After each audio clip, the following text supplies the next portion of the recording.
sounds weird. Does it sound clear? No, not clear. Try this one.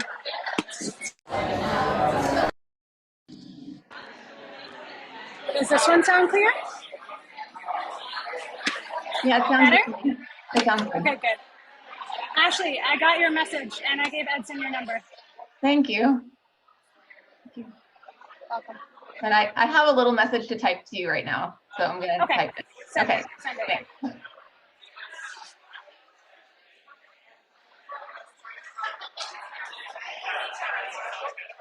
Hi, everyone.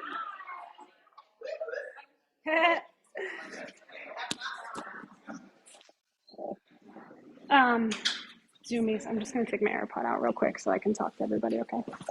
Hello. It's so hard to talk with this thing in my ear, but it's so worth it to be able to have Zoomies with us. But I just wanted to say hi, and I also want to let you know that Monday and Wednesdays have gotten pretty nuts. Yeah. So we added a class that's happening. Linnea, Mama, you're gonna have to go in the next room over. Yeah. Go with Becca. She's amazing.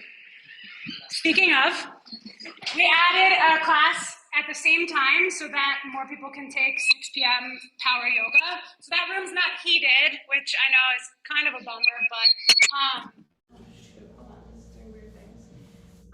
Sorry, Zoomies.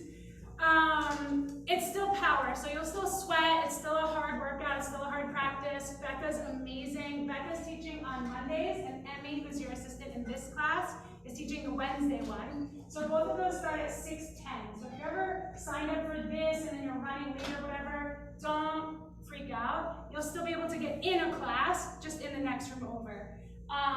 But yeah, I mean, until we can move the Athletic Recovery Center over one more and then knock this out. There was a guy, he's part of a big contracting firm, and I was like, so Jimmy, when can we bust through the ceiling? He was like, no, I don't know about that. But anyway, so just so you know, on Monday and Wednesday, there's a 6:10 power yoga happening right next door simultaneously. Amazing teachers, all of our teachers are amazing. They're all trained by us, so they're all amazing. Yeah, okay, so just in case this one's full. Okay, child's pose. What's up, Mark? Hi, Zoomies. Hopefully you can hear me, and if not, I'm coming back for you. I'm coming for you. Oh, also, that being said, if you want to go over there now, if you want more room right now, you're like, all right, this is really packed. I didn't know this was going to happen. You're welcome. Like, I wouldn't even bat an eye. I want Becca to have peoples. So feel free to jump up and pop over there now. Yeah, go for it.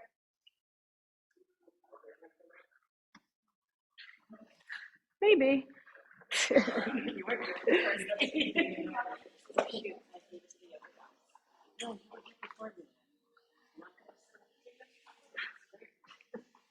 Down dog.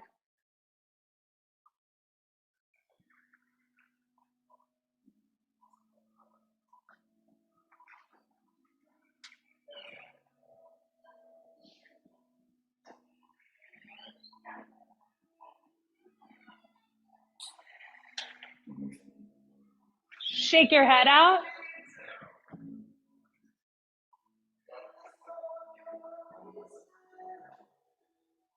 Walk up to your hands.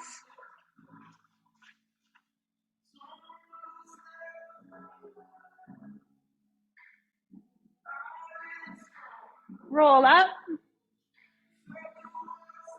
Arms up to the sky. Big breath in. Bring it to heart.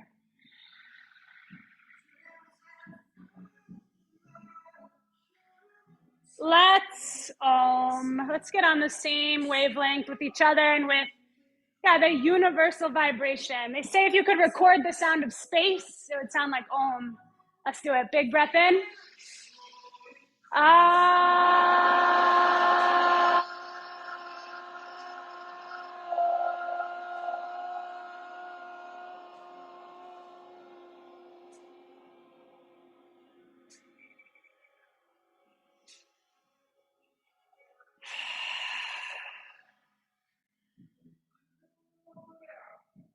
Reach up.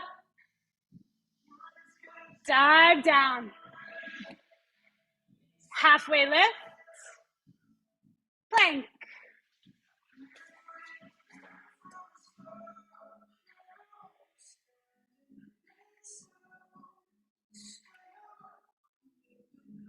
Halfway down, chaturanga. Push back up, plank. Good listening. Chaturanga, up dog, then down dog. You're on it tonight, Emmy. Walk to the top. Plant your feet, roll up. Throw your arms up in the air, breathe in. Bow forward, breathe out. Halfway up, plank. Halfway down, up dog, then down dog. Walk it or hop it to the top. Halfway up, fold in. Reach up. Hands to your heart. I don't know if you heard what he just said in this song, and I've never heard it before, but I just heard it. He said, I'm in the process of a new life. I don't know about you, but for me, that just hit. Reach up, breathe in. Bow down, breathe out. Halfway up, big breath in. Chaturanga, breathe it out. Up dog, breathe in. Down dog, breathe out. Couple more rounds on your own, get it. Sumis, you guys are frozen for me, but if you can hear me, that's all that matters. You just let me know, type in the chat if you can't hear me or if anything's like weird or wonky, okay? Get lost in the sound, then breathe out.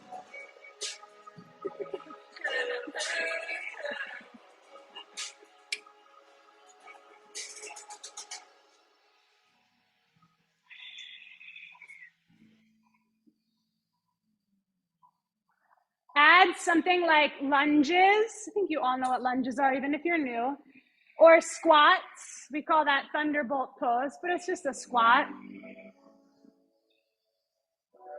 Add it in whatever order makes sense to you right now. Whatever order is going to light you up right now. Do you want to take them through something like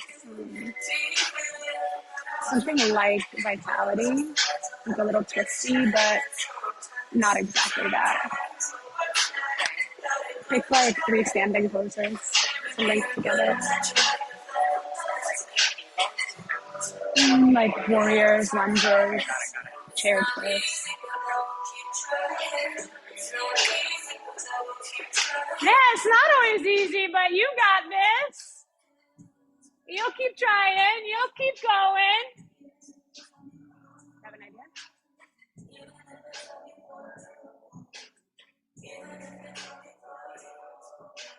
Even if it's only for you. 5.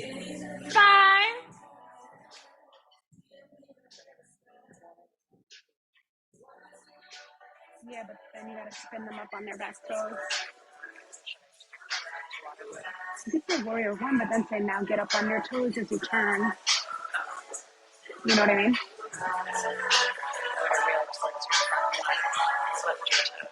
Lift your heel. If you say it slow, it'll work for you. You'll get it. Just say slow and it'll work for you. Plank.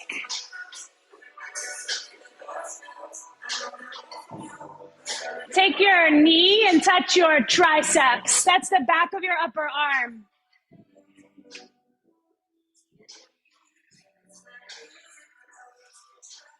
Take your same knee, same one, touch your other triceps, the other arm. Go back to the first ones, then back to the second ones. Back to the first, back to the second. Don't just swing it like a pendulum. Punch it like you're punching a punching bag. Boom, switch, boom, switch, boom, boom. 3, 2, plank pose. Lower yourself down. Lower yourself down. Push right back up. Other knee, other triceps. Wait, don't go yet. Don't go yet. Just 1 to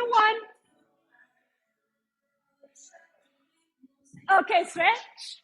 Okay, switch. Okay, switch. Okay, switch.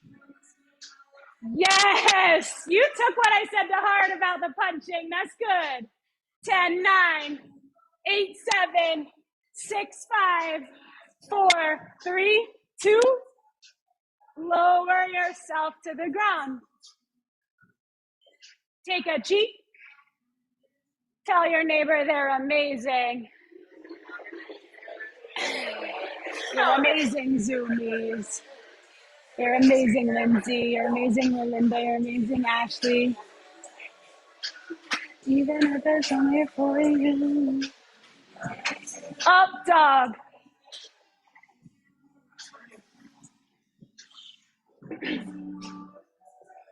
Listen, put your knees down. Kick up your feet in the back for swan. Drop your head back like you're going to lay your head in the soles of your feet. Woo. Can your big toes touch? They might not, but can they? Down dog.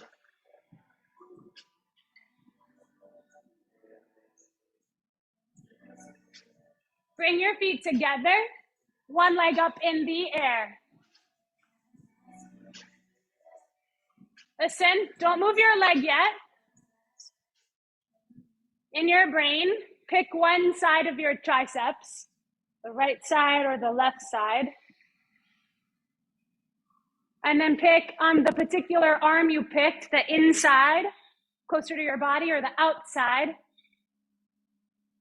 Put your knee there. Sorry, Mama. Is it there? Did you get specific enough with yourself? Because when you're setting goals, you got to be really specific. There's always room for a change. There's always room for a shift. But when you're setting a goal, you got to see it in your head. Kick it back up. Step it through, crescent lunge. Arms up in the air. Make prayer hands above your head and then drop them behind your head. So your thumbs touch your neck. Now open up your elbows, lean back. Lift the center of your heart toward the sky. Diverse pose, step slow, feet together, arms back, tiptoes. Good, y'all. Good, yes, bring it low. Bring it low. Hey, but bring your heels high. Good. Ooh. Drop your heels, reach it up, big breath in.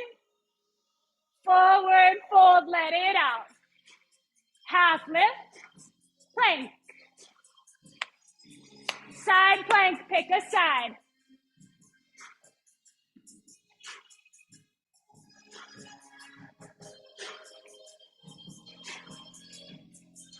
Take your top arm, reach it over your head. So your biceps, that's opposite your triceps, lines up with your ear.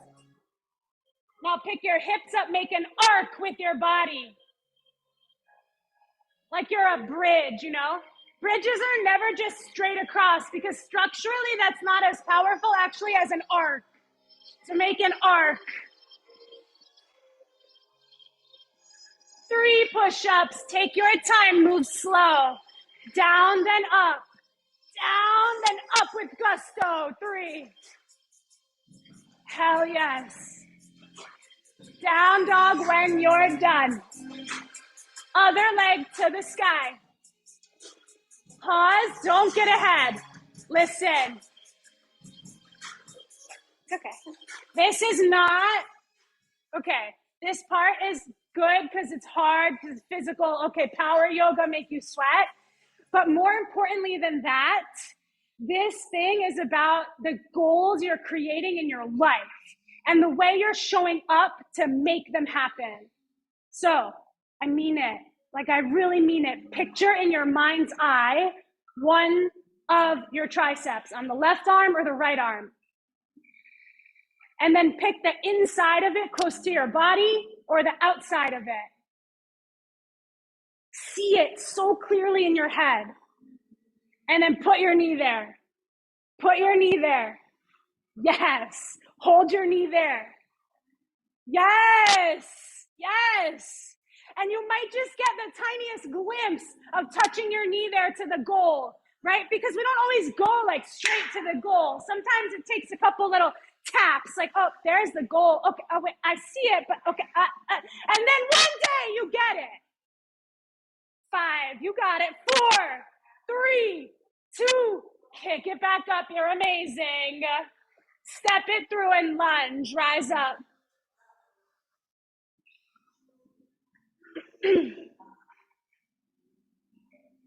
Are you on your toes on the back foot? Yeah, good job.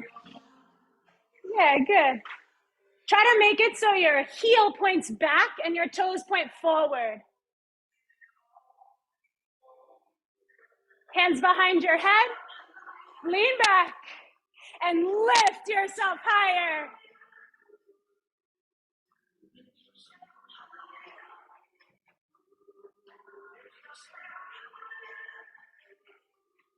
Inhale. Divers as you exhale, feet together, arms back. They've been frozen this whole time, but I think they can hear me because I keep asking. And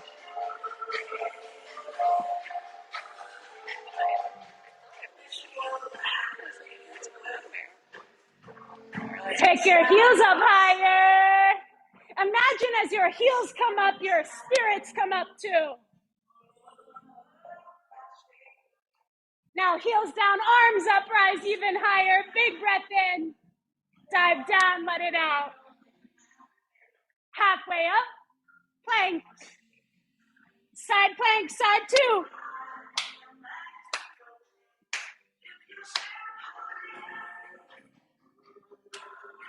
Lift up with your arm, lift up with your side. Then reach over your ear and make an arc.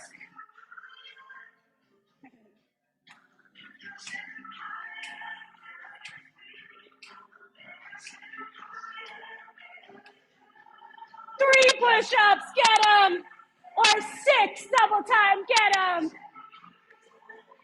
Woo!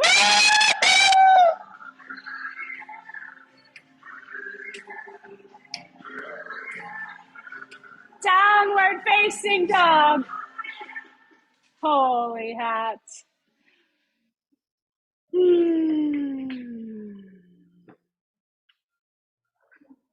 Should we try flip dog with this many peeps around?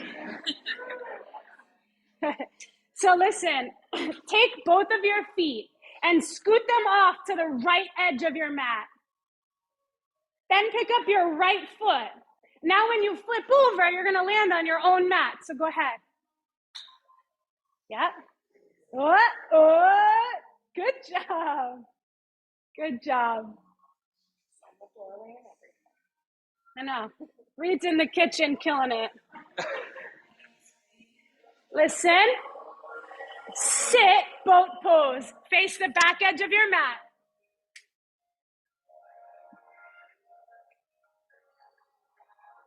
Put your elbows on the ground behind you like fish, and then bicycles with your legs. Get them. Good.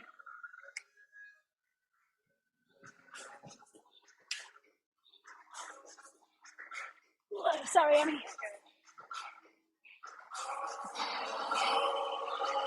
Quicker! Now legs up, legs down.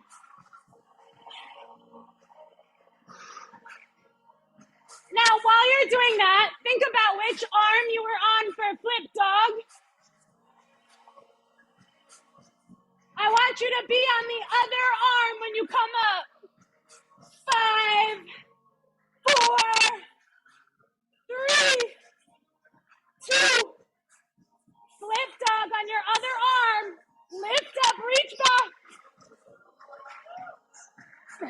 I'm gonna give you the next.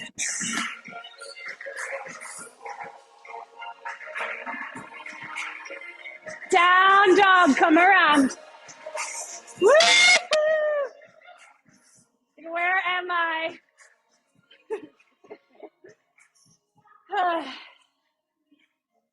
Drop to your knees for a sec. Take your palms together and your elbows too. So there's this little bit of a gap between your wrists probably. Stare right through it. So your eyes are gonna be like, wait, how do I focus? Can't really see through it. Do I close one eye like that? Work with that. Where can you set your eyes? Are you looking through the hole? Are you looking at your wrists?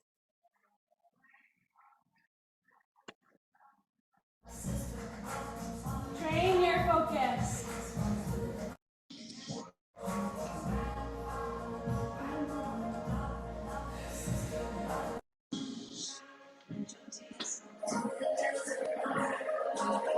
Nice. Down dog.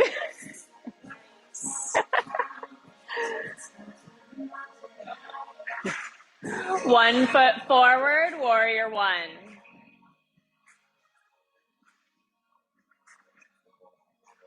Extend through your fingertips. Look up through the ceiling.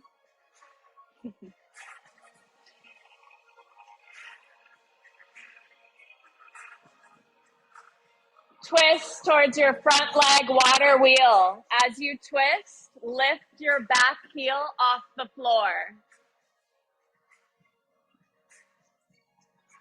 Send your back heel up. You might try looking towards your back hand here to test your balance. Keep breathing.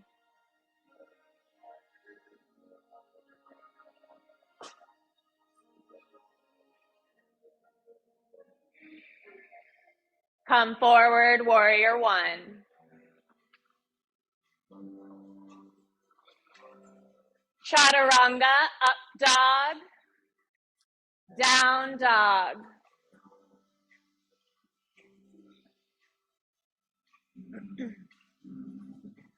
Other foot forward, warrior one.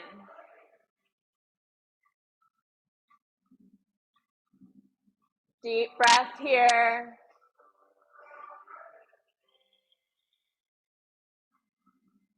Water wheel towards your front leg.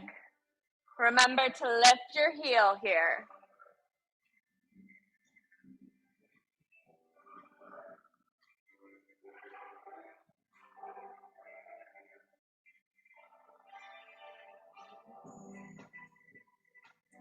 Continue breathing. Back to center, warrior one. Deep breath. Exhale, chaturanga, up dog, down dog.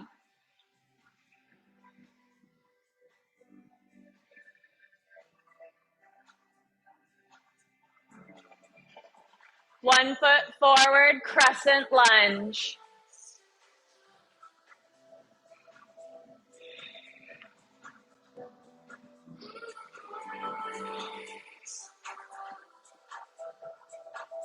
Hands to heart center. Twist over your bent leg.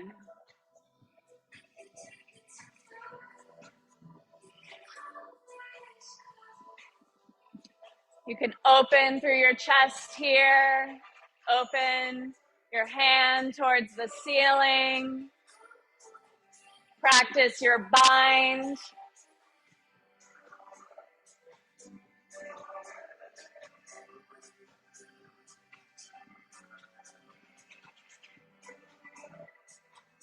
It's okay to wobble here. Bring yourself back to the pose.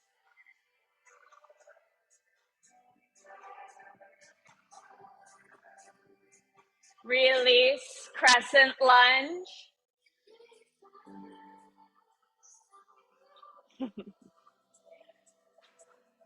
Bring your back foot forward, chair, thunderbolt.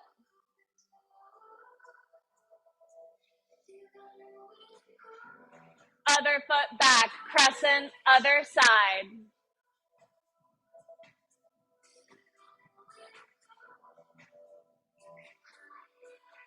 Keep lifting through your heel here.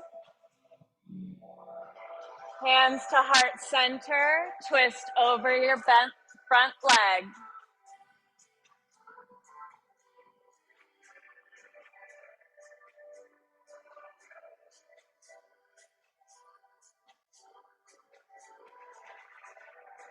Same options to bind, opening your arms. Keep breathing.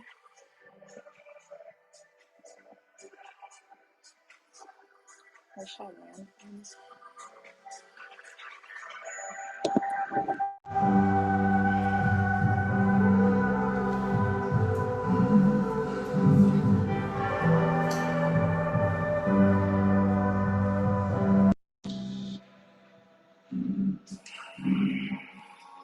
Don't move yet. Visualize side plank in your brain. See yourself facing whichever side makes sense to you right now. Visualize it. Don't go yet. Don't go yet. If you jump to what you want like that without the plan, without the vision, it's not going to happen. Okay, go. Side plank. Your style, your side, whatever you wanted to see happen, make it happen. Good.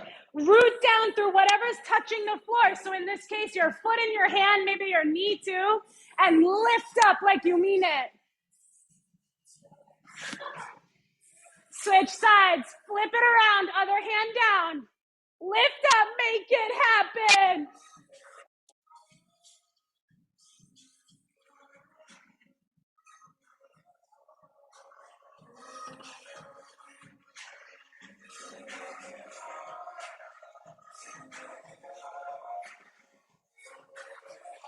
Plank.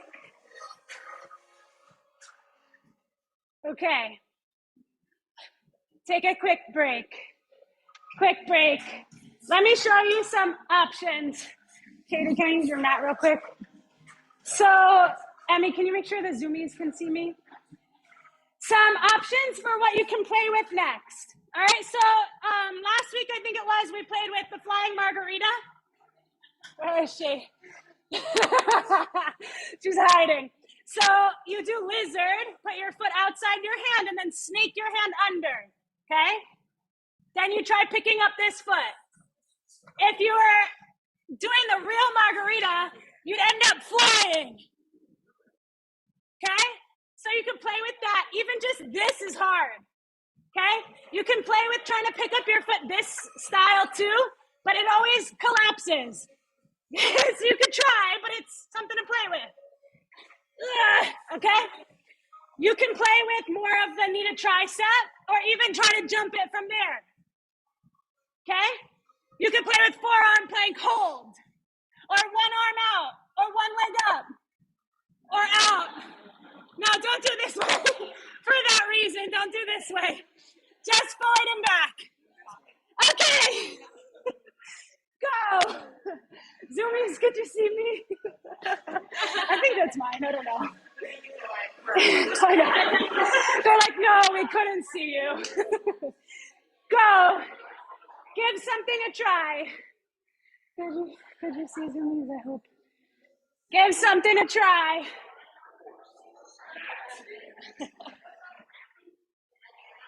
Yeah, good. Okay, Bill, I like your style. Well, try to do it without your head on the ground. Yeah. Good, so try chaturanga arms and prop a knee on one arm.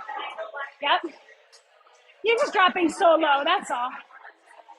Yeah, whatever, it's a way. It works. Yep, try this hand a little further out. Yep, there it is. Now try to kick this leg out. Toward me. I know, it's so weird. Usually mine won't go straight. It only comes out this way. Yeah. Good. Good. What did you try? What? Yeah. So walk this hand more this way. This hand. Yeah. Now try to kick your foot forward. Are you underneath? All right, good. Now try to kick your leg out. It's actually going to go towards Zav. I mean, no, it's not even Zav. That's Ava. Zav's down there, though. Yeah, you got it. Now bend your elbows. That's the trick. Like chaturanga. Yes, Brian. And kick this forward. I know. Yep, so the big thing is elbows bent like chaturanga and this leg straight. Yeah? Yep, kick it toward Nicole. Over here, this way. I know. Okay, lay on your back. Put your head to this side. This side. See, you guys are all wearing matching pants. I could have said any name and it would have. All right.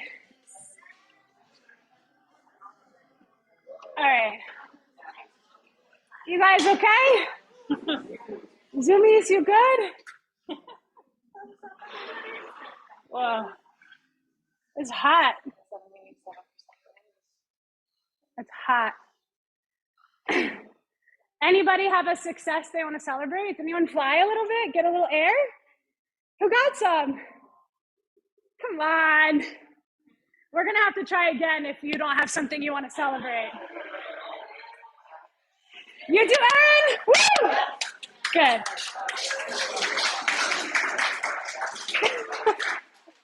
Y'all.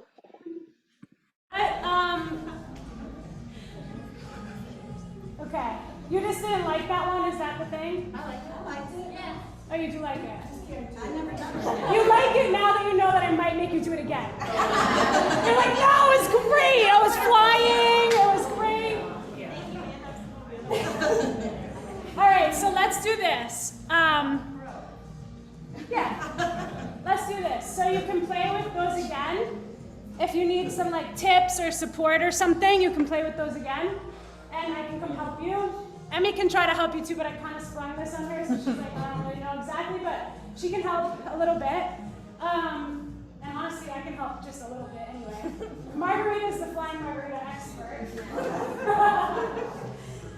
So you could also play with, if you have a wall handstand, you could also play with crow, regular front-facing crow. Please steal some mat space, Erin and Katie. Right, this guy, front-facing crow. You could play with, it's kind of fun to try this, and then try one-legged crow from here. Scary, really scary. But if you had a block or a water bottle or something, you know what I'm saying? Okay. You do side crow? Side crow. So in side crow, you want to get down, turn, and have your hands still in the front. Then you make a shelf, just like all of these are just chaturanga arms, that's the thing, okay? Now side crow is weird for people because some people put their knee on one arm, and some put their hip on the other, and some don't. For whatever reason, my thigh bone doesn't reach over there that well. So I just do one arm, okay? Okay, but you could try knee to arm, and then hip to arm. It's just the triceps, like we did with the thing in the beginning, the goal setting, right? So there's that one. Okay. I feel like I'm throwing the pool. All right, let's do it. Play with something that's going to leave you feeling like you had a success. That's what you want. So if you're like, I'm just going to hold plank the whole time. That's it.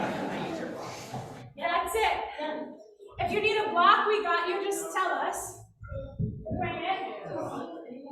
I'm coming back. Emmy, can you?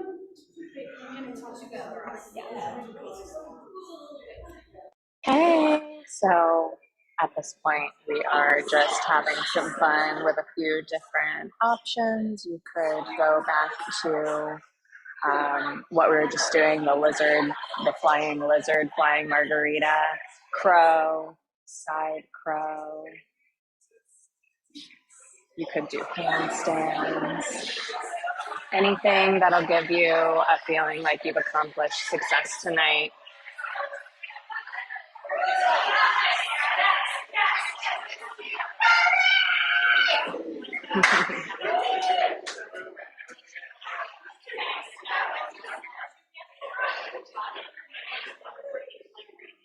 Do you have a success? Yes. Okay, I see you. Good. Amazing. You need wider hands at communication. As wide as your mouth. And keep that in mind for you because you're long, so you need more space. Okay, good. You go. You have something to celebrate now. Okay, lay on your back.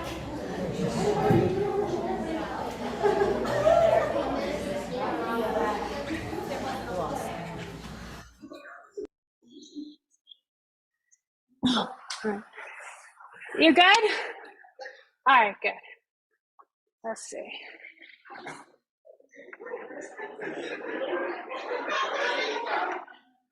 Okay.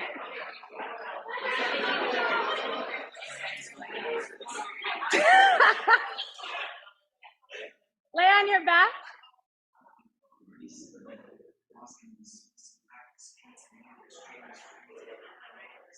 Bridge pose. Pop up your hips.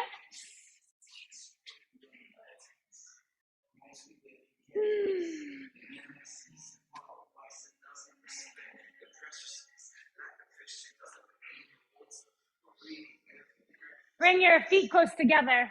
Put one leg up in the sky.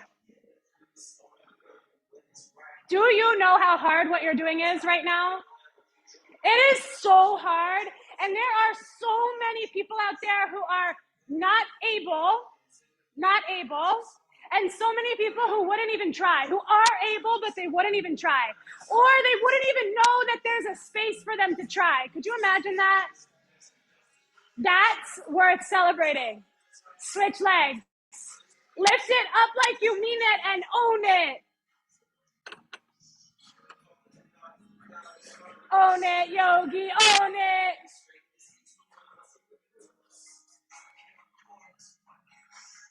Five,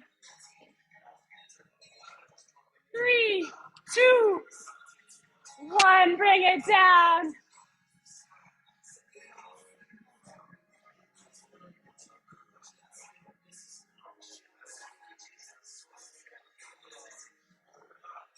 Uno mas or wheel. One more bridge or wheel. If you want to drop back, you can stand and I'll guide you. Nice job.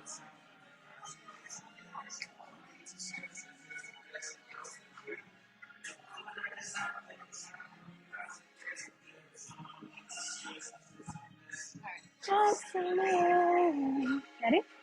Yeah. You're good. Good job, mama.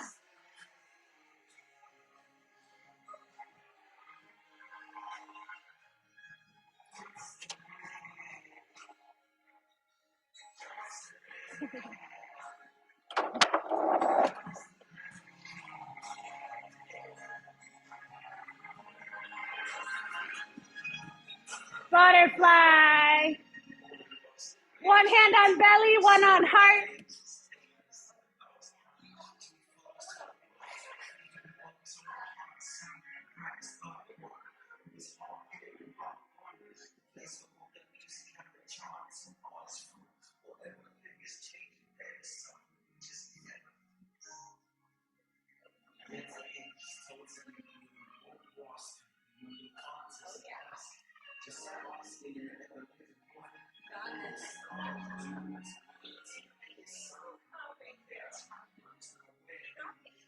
You dropped her back? Eh? I was like, do you trust me? Breathe in. Clear it. pigeon. On your back or on your belly, you choose it.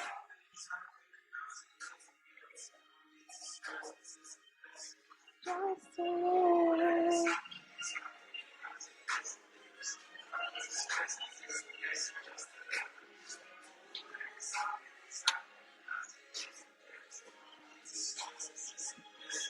Just a little.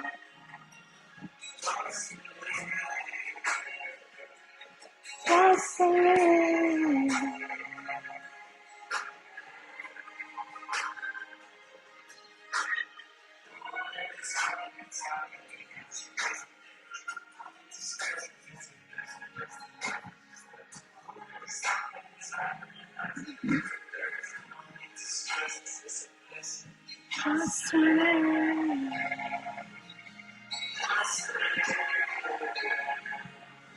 Just a little.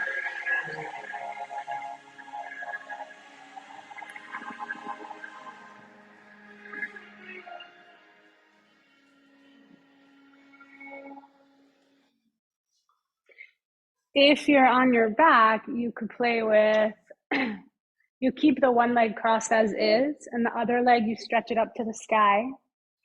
You could also play with crisscrossing both legs the same way. In other words, they kind of look like log cabin logs stacked over each other. So ankle over knee, and then knee over ankle with the other legs. Just tuck the other one in the same way. So you could play with that. If you're face down, you could play with getting up on your hands, make it a back bend. You could kick up your foot in the back, make it a bigger quad stretch.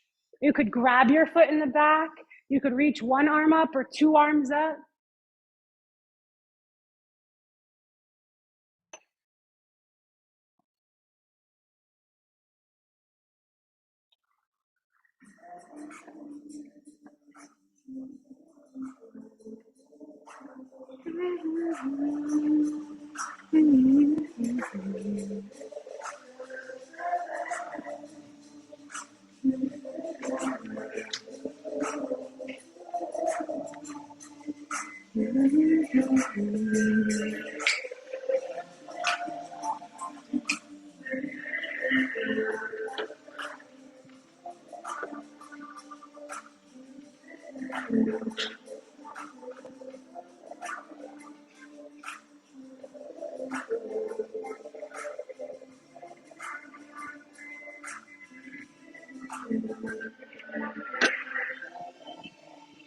Switch.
up to a seat.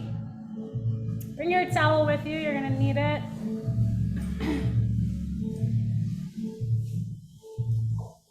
Cow's face pose. So crisscross your legs. Imagine my elbows are my knees. So crisscross your legs where it's knee over knee. It's almost like you have two shoelaces and you like throw one over the other, you know?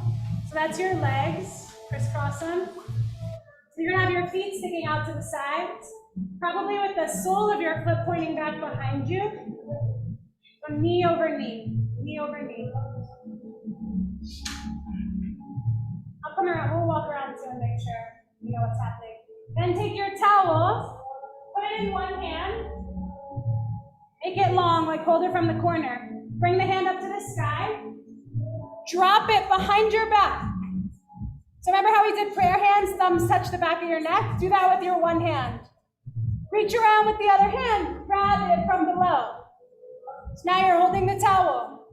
And then wiggle your hands as much as you can until they're as close as they'll get. There's a possibility you would drop the towel and hold your hand. And it's a huge possibility, and it might be realized today, and it might be realized in months, you know? But you have the image in your mind, just like any good goal set. And you're working with every breath, working to soften the shoulders, to soften your neck, to bring ease from the shoulder joints to the elbows, to the wrists.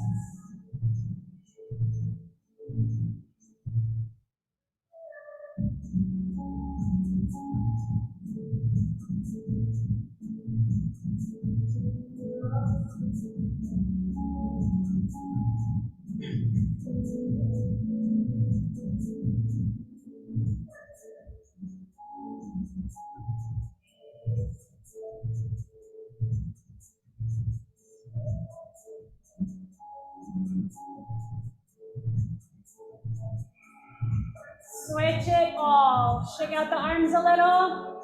Switch the cross of your legs. Set it all back up on the other side.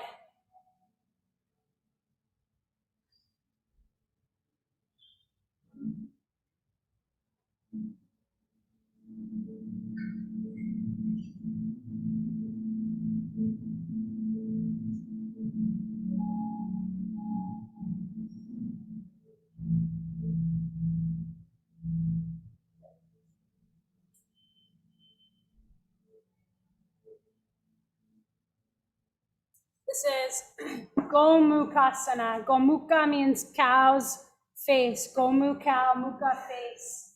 Gomukhasana. And some poses are obvious to me why they're named certain things. This one's not. But I do know one thing. Traditionally, like in the Indian culture, cows are very, very sacred. And I don't know, just let it be a reminder that your body is also very, very sacred, and your energy and your spirit and you are a magical, sacred being. Know what I mean, Zoomies?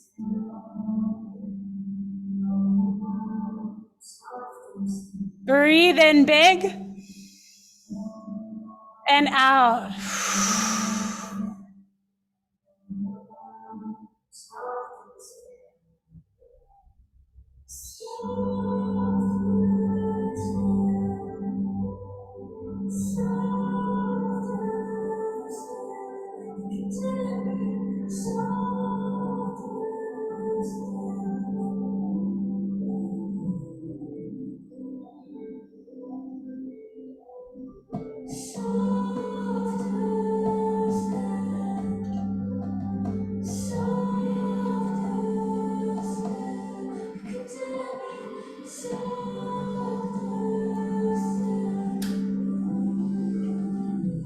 reverse tabletop.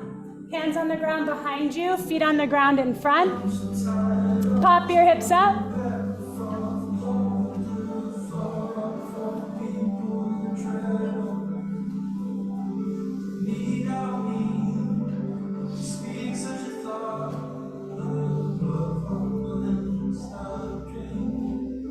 Lift a little higher. Open up your hands a little wider.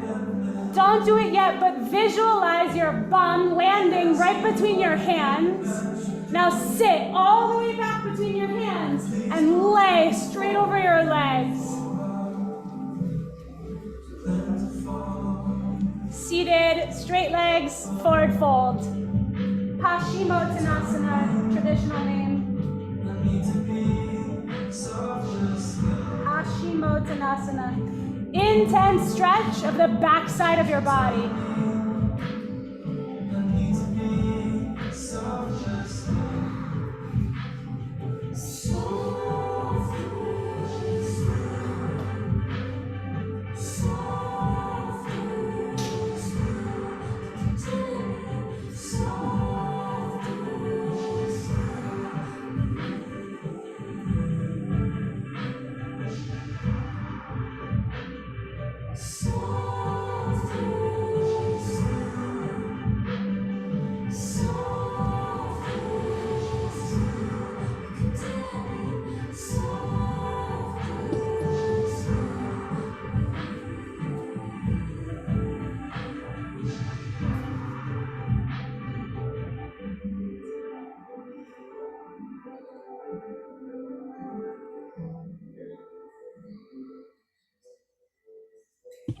Come up to sit.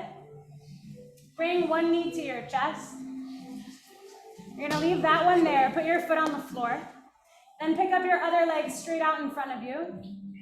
Use your opposite hand to grab your leg. Now you could hold your knee, calf, ankle, foot, whatever. Twist like water wheel, what you did with Emmy, toward your straight leg. Twist toward your straight leg and reach back or put your hand on the floor. This is a Shiva twist. Root down through your root chakra, your tailbone, and lift up through your crown chakra, the top of your head. And imagine there's like this wild spiral staircase going all the way from the base of your spine, up your spine, through the top of your head. And then it just like beams out the top like the lights at Universal Studios. Straight up into the sky, like the bat signal.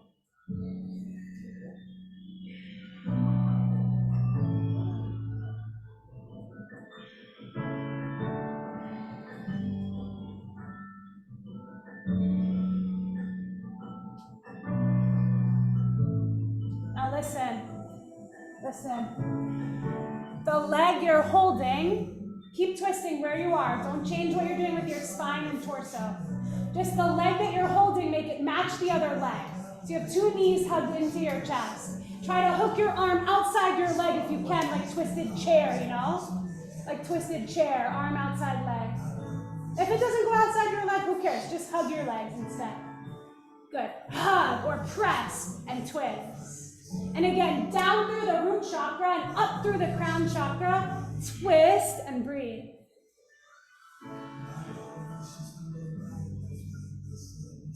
And then ease out real slow. Chill in the middle for a second, just sit. Drop your shoulders, take a breath.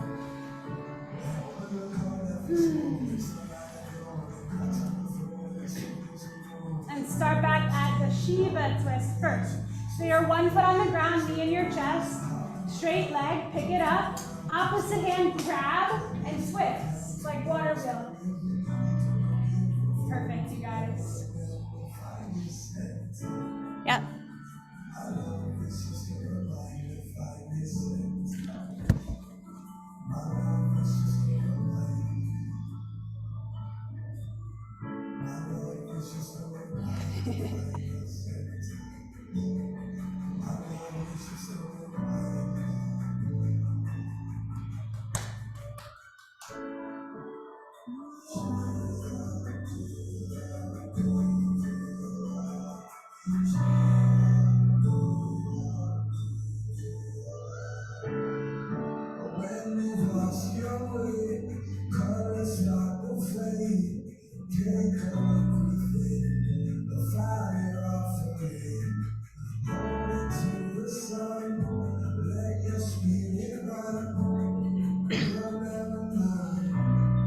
Don't stop believing. I had to. Twisting. Don't stop twisting. Just put your feet together, knees together into your chest and hook arm outside legs. And push or hug and squeeze and twist. And lift your head while you do it and breathe.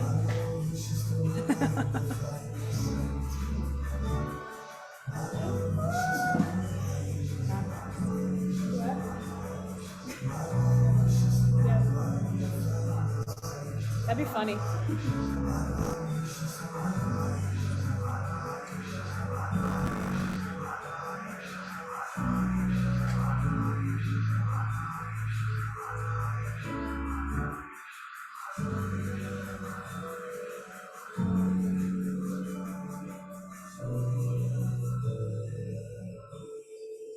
Untwisty.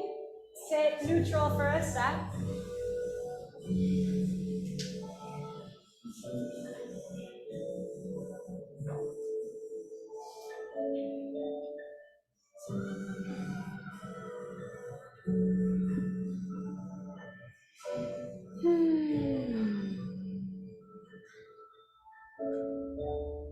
And then ask yourself, what does my body want right now?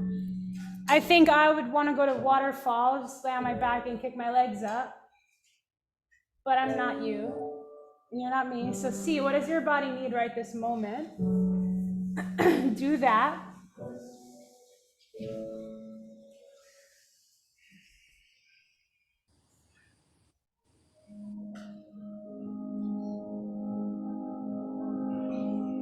Yeah. Maybe child's pose. Maybe fish. Maybe 90 push-ups. Maybe more core. Maybe more flip dog. Maybe, I don't know, what's it calling for? If you're not sure, maybe your body just wants to sit for a sec. Maybe it's been a really busy day, week, month, year, 5 years, and you just need a second, you know?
And it doesn't matter what you do at the bottom leg, but take the other leg straight up to the sky.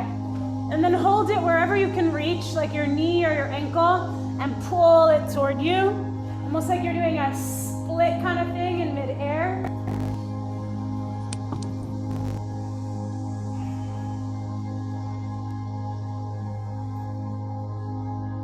Switch out legs. One down, one up. Pull it toward you.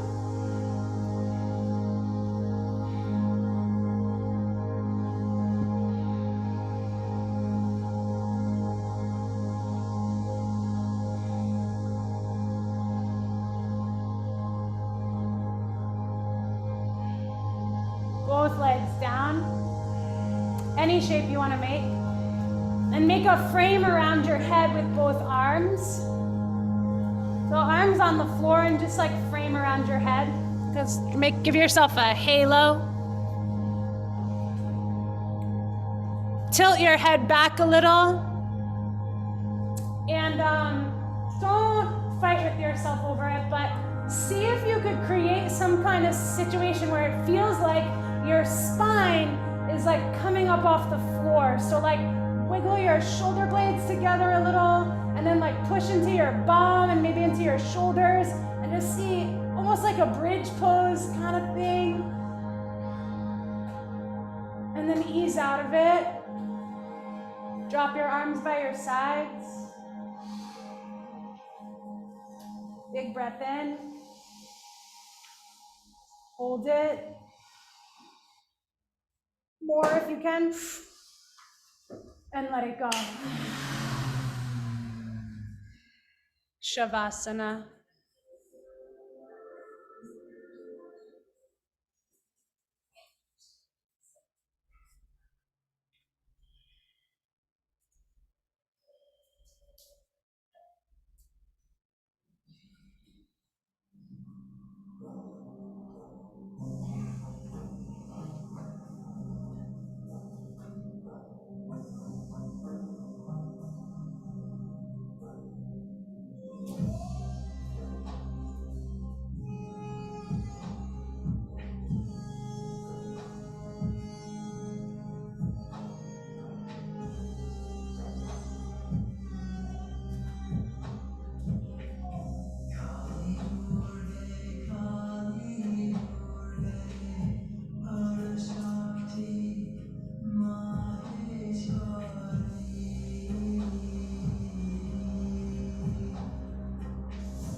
You can stay resting a little longer and just kind of let yourself float and ebb and flow.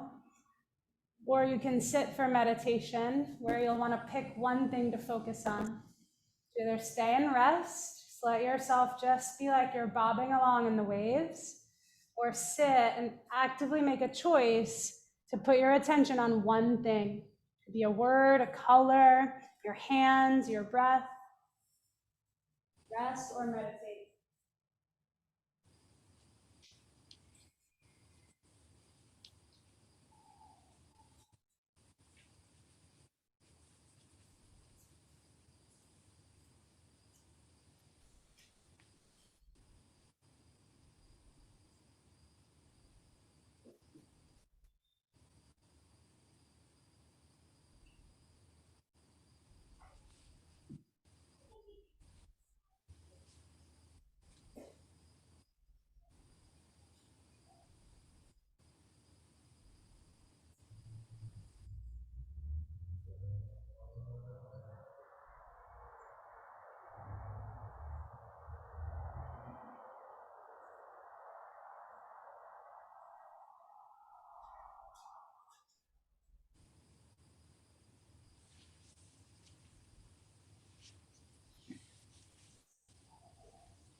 Breathe in. As you exhale, move your hands and feet.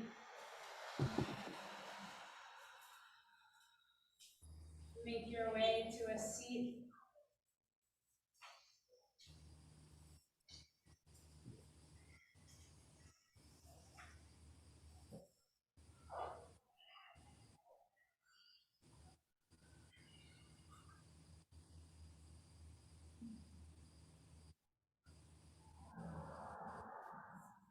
Let's big breath in.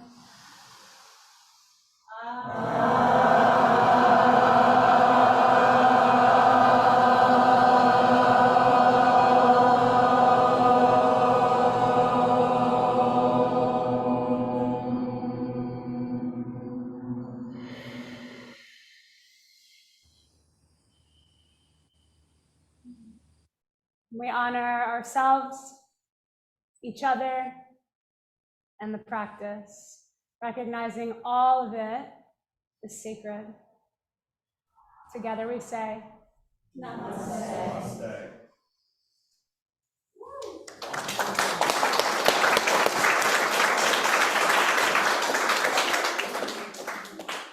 Thank you so much. Thank you, Danielle. Thank you.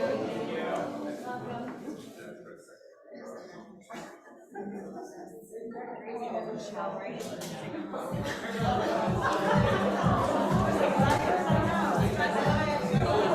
Were these all white tears? Wow. Good Zoom turnout. I know. That's it. Thank you.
Hi, Zoomies. Big crew. Yay. Hi, Nicole. Hi, Tiffany. Hey, Lindsay. Hey, Kate. Hey, Nikita, Laura, Michelle, Heather, Amber. Michelle, I thought you were coming to spin in, I mean, whatever I did at 5.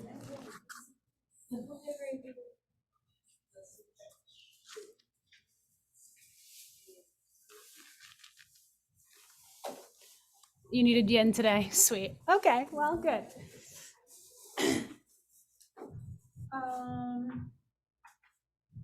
Okay, so how was class, whether you did with me, with Becca, or if you took anything else today, like Michelle, your yin class, how was that?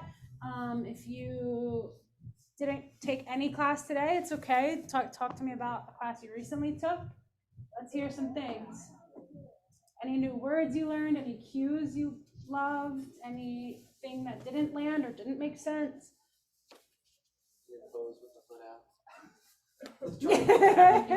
Flying margarita. That was fun. Yeah, that's gonna take me a minute, I feel. Yeah. A little minute. We did, I did it last week too. A ramen salt. It was like, we did lizard. Well, now I have sleeves on, so that makes it harder, but we did lizard. You put your arm under, and then you get this leg to fly. It's sliding off, but you gotta lift this one first, and then eventually you lift the back one too. It's hard in sleeves. No, we did not do that over here. Let me text Becca about that. Yeah, we've been calling it flying margarita because last week I was trying to explain it, and Margarita, who comes to class all the time, does it just like all the time, just flying and throwing her legs in the air all the time. So I was like, "Can you demo for me?" And she was like, "Oh my god," you know. But she did it, and it was really cool. Was anyone in that class when that happened? Might have been Wednesday last week or something. It was Wednesday. Trina told me about it. Yeah. Yeah, she was like, "Oh, it's so fun." And she showed us in our small group. Yeah. Oh, yeah. So it's cool. What else? I will tell you guys this. It took me 1 million classes taught before I started putting in crazy arm balance things. Like I taught thousands before I ever taught arm balances because I just never could figure out how to like A, explain it, and then B, like recover from it. Like everyone starts talking and things get going crazy. You guys saw that tonight, right? Like people just lose it. And then you're like, how do you get them back? So it took me a really long time. Like it's not something that's necessary. So don't be like in your head, like, I don't know how I would ever teach that. But it's something that's fun. Once down the line, you know a lot of people, and it's just like something fun to, to try. And you don't have to know how to do anything, right? Like I can do that pose for a split second some days, right? I think when I demoed it on Wednesday, it didn't work out, which is why I had Margarita do it. You see, so it's not like I really know how to do the pose, but I just play with them, So that's something to have in your mind too. People say like, well, if I can't do it, can I teach it? Of course you can. Yeah. Okay. Yeah. What else? I liked at the beginning when you said like go on your own and then throw in like lunges or a roll or whatever. I liked that, like sometimes we do like just go with Sunny or whatever. Yeah. But I like that too, and toward the end too, just do whatever your body is feeling. So like a little time on the beginning and the end to just like however you want. Yeah. And then you invited everybody to leave feeling successful as far as like do a handstand, do the crow, do something, challenge yourself to do something. Don't do the plank or whatever. Yeah. I like that because that motivated me. I'm like, all right, well, I guess I'm gonna do something. Yeah. And then I felt great about it. Yeah. And then Zob did her standing back bend, and I almost was brave enough, but I was like, where's Danielle? I need her to hold my sweaty hips. You didn't stand up. I know. Yeah, so for those of you who weren't in the class, we did that like flying margarita thing, And then everyone's on their backs, and I was like, you know, did anyone do anything that was like worth celebrating? And nobody answered. And I was like, okay, we can't leave off on that note because that seems like so silly. You know, like if I was in the class, I'd be like, nobody did anything. You know, like I just didn't want people. That's not the note that I would want to leave off on. So I was like, all right, we're doing it again. And then I like, this is the perfect case of like, how do you teach to everyone? So it was like, if, you know, that's not feeling successful, just do plank, you know, do plank and hold plank the whole time. And like, that will be your success, you know, something like that. So just like being aware that it's totally possible for people to feel defeated, right? Because like, oh, I can't do that flying margarita thing, right? So I don't, like, your job is to always leave people in their greatness. Like, that's the thing. That's your job. Always leave them in their greatness. So whether that means like you taught something, no worries. I'm so glad they're here. She got a flat, so the AAA's here now. I was like, at least you have somewhere like fun to be while it's happening, right? So what was I saying? Always leave people in their greatness. Yeah, that's all I need to know. I really like the meditation at the end. I haven't been to a yoga class here that's done that. And Yeah. since I'm in the meditation boot camp, Yeah. it's like, oh yeah, just inspiration for why I'm doing this. Yeah. And cool to do with people because I haven't done it in person yet. Yeah. And do you remember what I explained as the difference between Shavasana and sitting for meditation? Does anybody remember?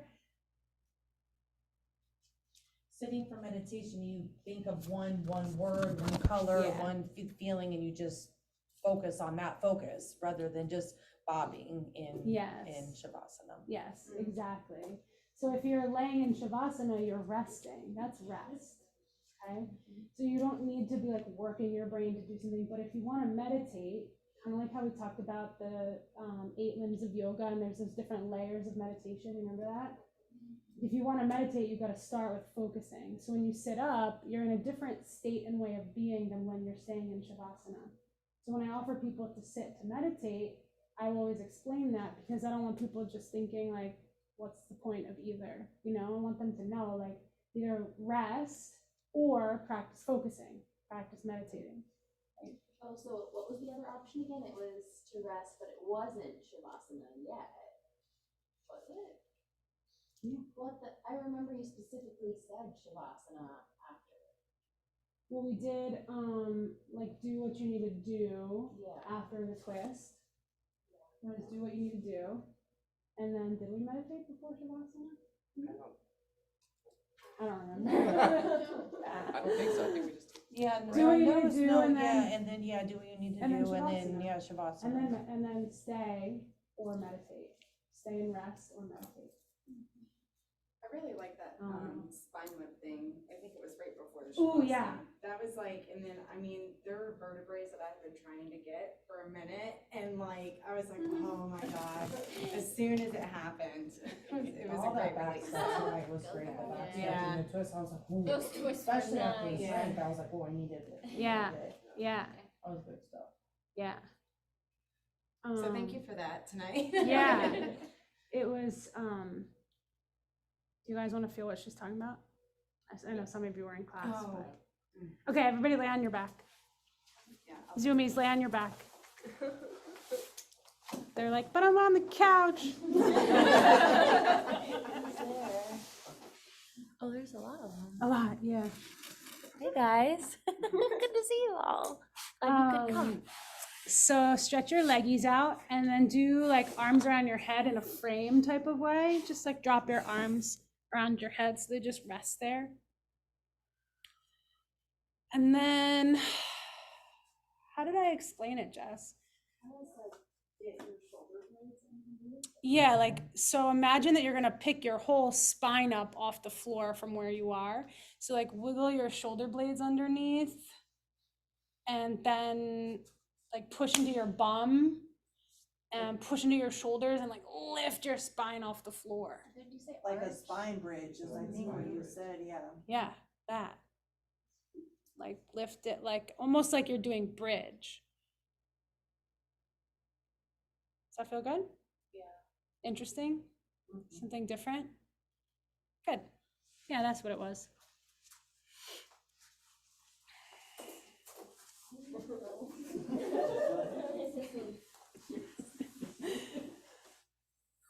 Yeah.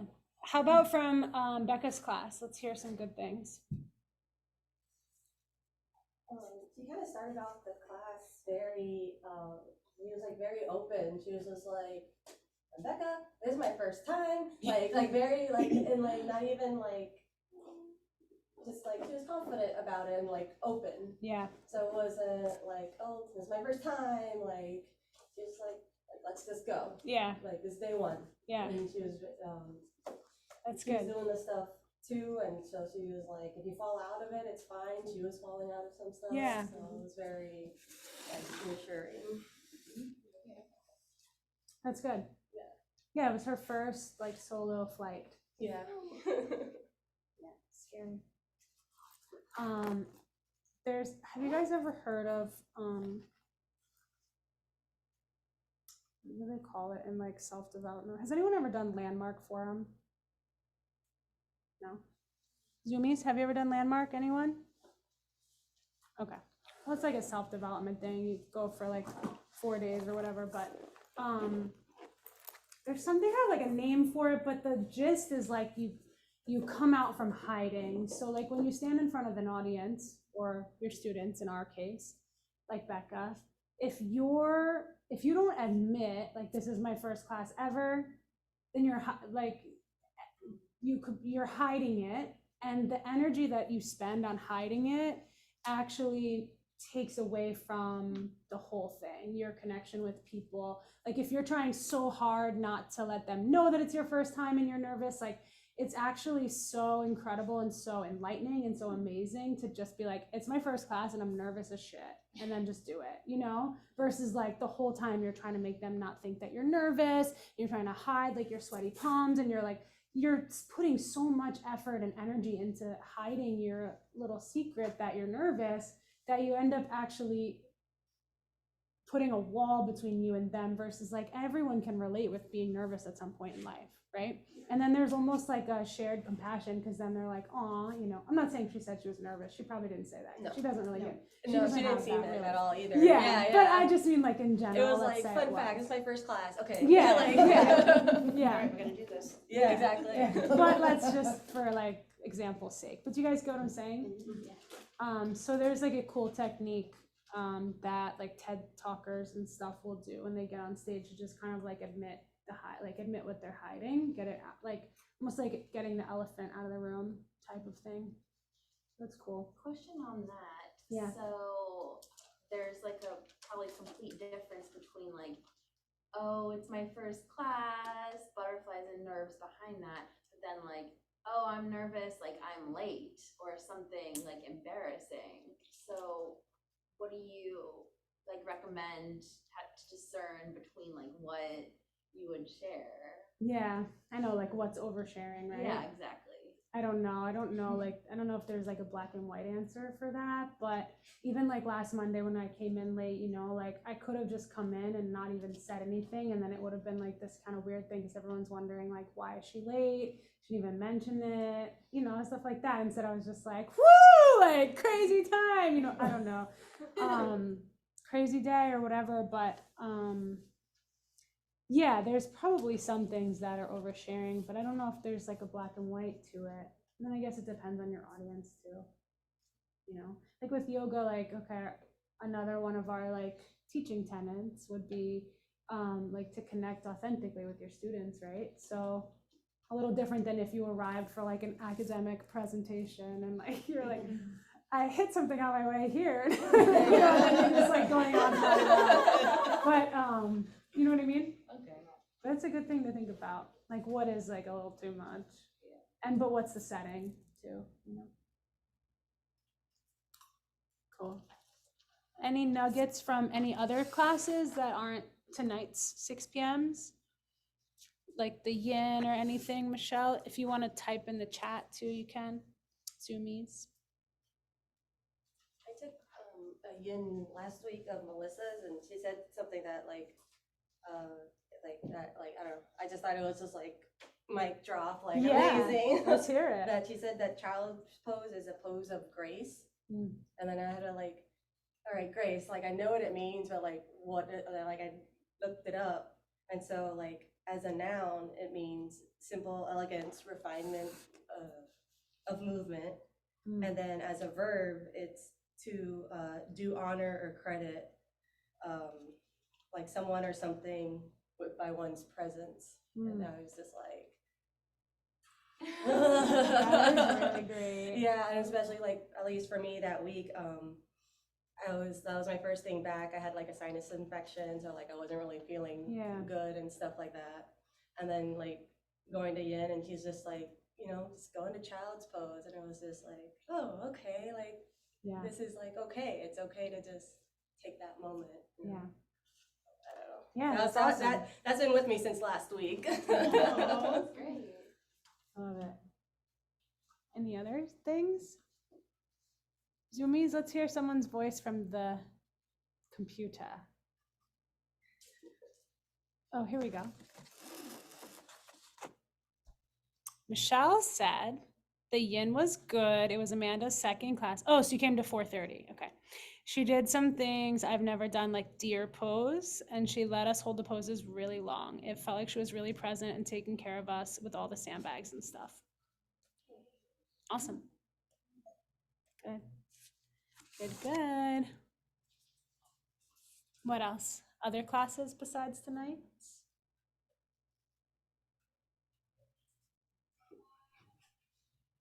Linnea, have you noticed any, like, are you pulling anything that you're learning into your spin teaching? Do you guys know she's a cycle instructor? I was like, maybe. Yeah,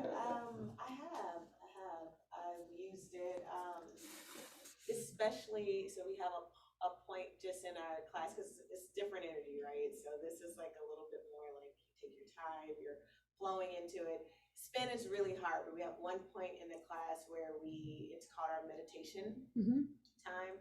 And so a lot of the things I learned just from our training, as far as just that you have a choice, because sometimes that really landed with me, because in yoga, it's obvious that, I wouldn't say it's obvious, but to have a choice is almost a part of the energy here, right? Like you see people kind of working through it, getting a strap, getting the blocks, and it's fine. And spin sometimes is different. People always kind of feel like, oh, I have to go super hard. Yeah. I have to get that resistance up.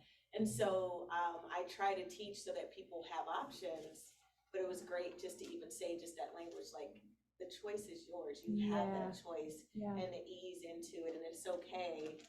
And whatever you give is perfect. Right? Yeah. So, and kind of just changing even my energy when I'm teaching. So. Yeah, I love that.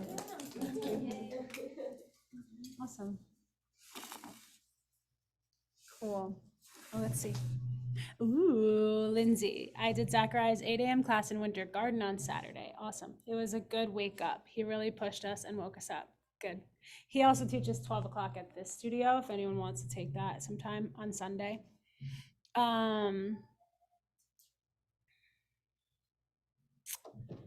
Kate, so did Allie ask you guys, like, how was your day or something? Just like chit chat at the beginning of class. Like I was like, oh, I felt like I just took my first breath of the day. And someone else said they were having drama with their kid, and someone else said they had a tough day at work. And she kind of just listened and really took that with her into class. I love that. So Kate wrote, Allie, which is a Dunedin teacher, listened to us before half and half class. So then she just explained what she meant by that. You guys heard. And realized that many of us had a tough day, and she took that into class and encouraged gentler poses where we needed them, and kept reminding us to leave all of that at the door. It was really nice to know that I had maybe 60% that day, and it was perfectly okay. I love that. Allie! Go Allie! She's awesome. Cool. Good. Good. Anything else before we dive into other stuff? I do want to say Becca did one hard pose today. What was it? I don't know what it's called. Oh. But we were kind of don't know, maybe you all can help me, but we were like in a lunge where our arms were here under, but then she was like, switch your weight to your back foot and bring your foot up. Oh my Yeah, God. there you go. I was like, wait, what? Yeah. I tried it. Yeah, that's it. But I thought that was a hard. It is hard, yes. It is very It is hard. challenging. There's a fingerprint on the camera. Okay, cool. So last week we talked about what? Elements, which are, what are the 5? Fire, air, water, earth, and like ethos slash space slash ether slash possibility, right? Something like that.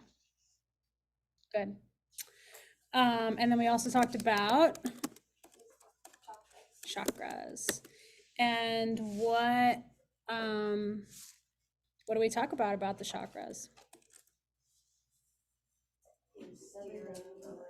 7 main ones. Stira, lower half. Is that when you told us about the DNA spiral? Yeah. The medical symbol. Lower half. Mm-hmm. I seen on the back of the automobile, and I'm like, oh, okay. Yeah. That is. Yeah, I saw Yeah. it on the side, and I thought of our class too. Yeah. Let's pull up the pic. Yep, Shashumna. And what else? Ida and Pingala. Which is which?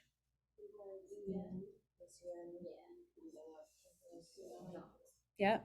Ida and Pingala are the 2 snakes, so to speak, that travel up your spine to your nostrils. Boom. Each one representing light or dark, yin or yang, energy versus rest, so on and so forth. And I'm trying to pull up the thing just in case anyone had not seen it yet.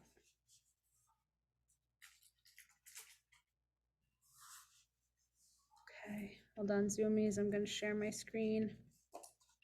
There you go.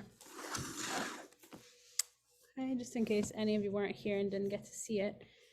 You have the energy centers running up and down the spine, 7 of them. And then the snakes that spiral upward and they cross with each other through each in the center of each chakra. Okay, good. So let's talk about the first chakra. What have you learned about that so far? Root chakra, earth. It grounds you. Yep. Yep. Stability, foundation. Anyone remember what I said about it tonight in class? It was super minimal.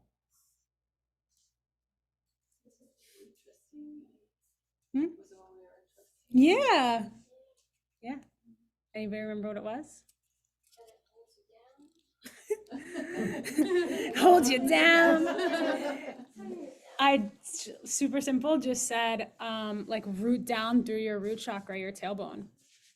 That was it. Like so simple. And that's how simple like themes can be, like literally one little nugget like that, or they can be the entire class, right? So like the world is your oyster in that sense. It can be so minimal or it can be so big. So I said root down through your tailbone, your root chakra. That's exactly what I felt like with being in this class, was like to be like grounded and just to kind of be like to flow and be yourself, but like be grounded in that. Yeah. Like, that's exactly what I felt. Yeah. It was nice because then I felt like really more stable when I was doing like the planks and like side planks, and I was able to keep my leg up and like actually stay still for longer and stuff like. Yeah. Like, yeah. It was nice. Good. So when you're right, like theming something, it can be minimal or a lot. Okay, what else do we know about root chakra? Feel free to type or unmute and talk, Zoomies. Either one.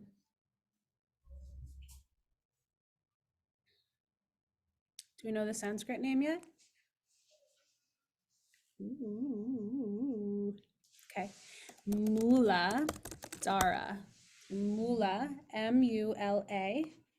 This is all one word. D-H-A-R-A. Mula Dara. All one word. Did you intentionally memorize the Sanskrit words that you know, or did you just pick them up by over time? Okay. Yeah.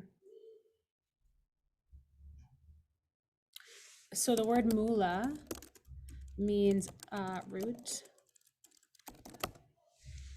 And have we talked about 5 pillars yet? Just like minimally, right? So mula means root.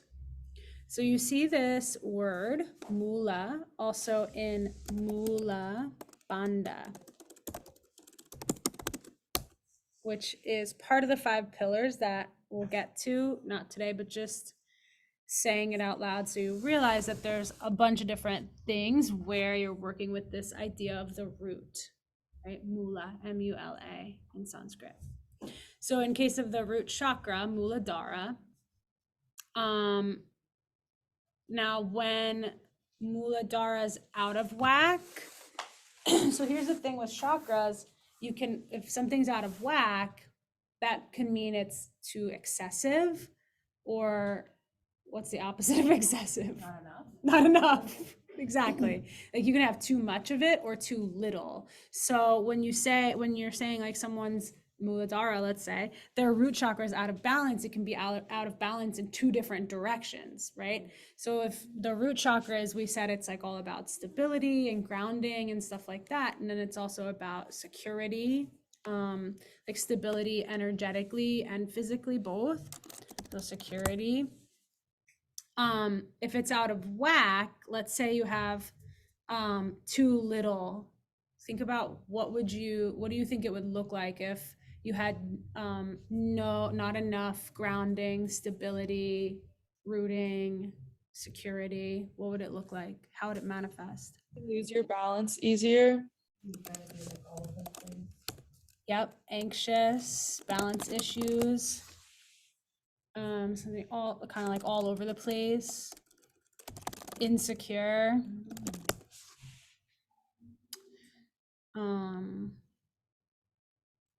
What else?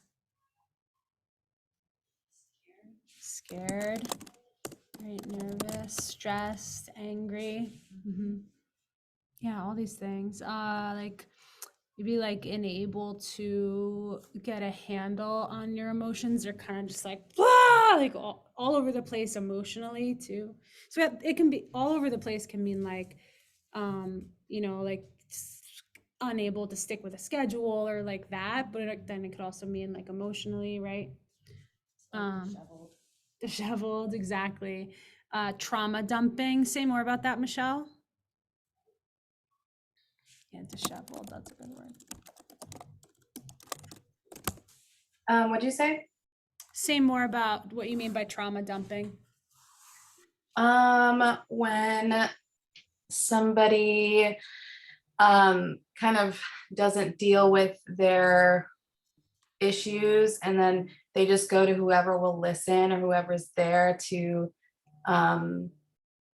say their, talk about their issues, when, maybe like somebody doesn't have like the space to handle that. They don't recognize that. They just continue to just dump on you, and you have to, and you're just like, they just dump. Yeah, good. That makes sense. Yeah.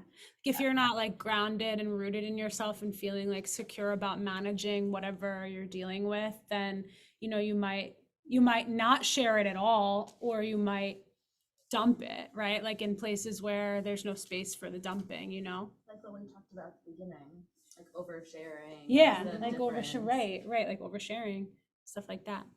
Good. So that's all like if we're talking about like not enough rooting, grounding, stuff like that. Now, what if you had too much? What if you were like too rooted, too grounded, too much earth, stubborn, closed-minded, arrogant,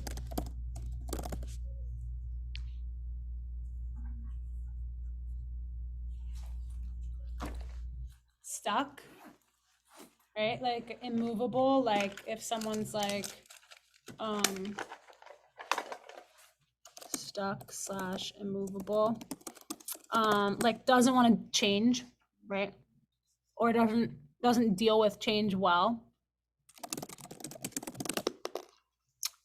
Feeling heavy or depressed, Sydney wrote.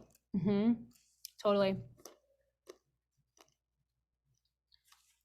Which is the opposite, right? So if we're talking about mental stuff, psychology stuff, if your root chakra is like excessive, then you'd be looking at something like depression. It's like heavy, it's sticky, right? It slows you down. If it's too little, so that's too much, but if it's too little, then you're gonna get like that anxious, all over the place, like more frantic, right? So you see how they're both psych issues, right? But they come from different sides of the coin, right?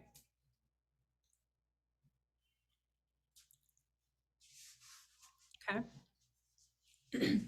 Good. This makes sense, yeah? So it's weird because it's like, you know, when you think about, let's just take depression for something, it's like, okay, yeah, my root chakra is blocked. Like that's how I want to think of it at first, as like a more like a skeptical type person.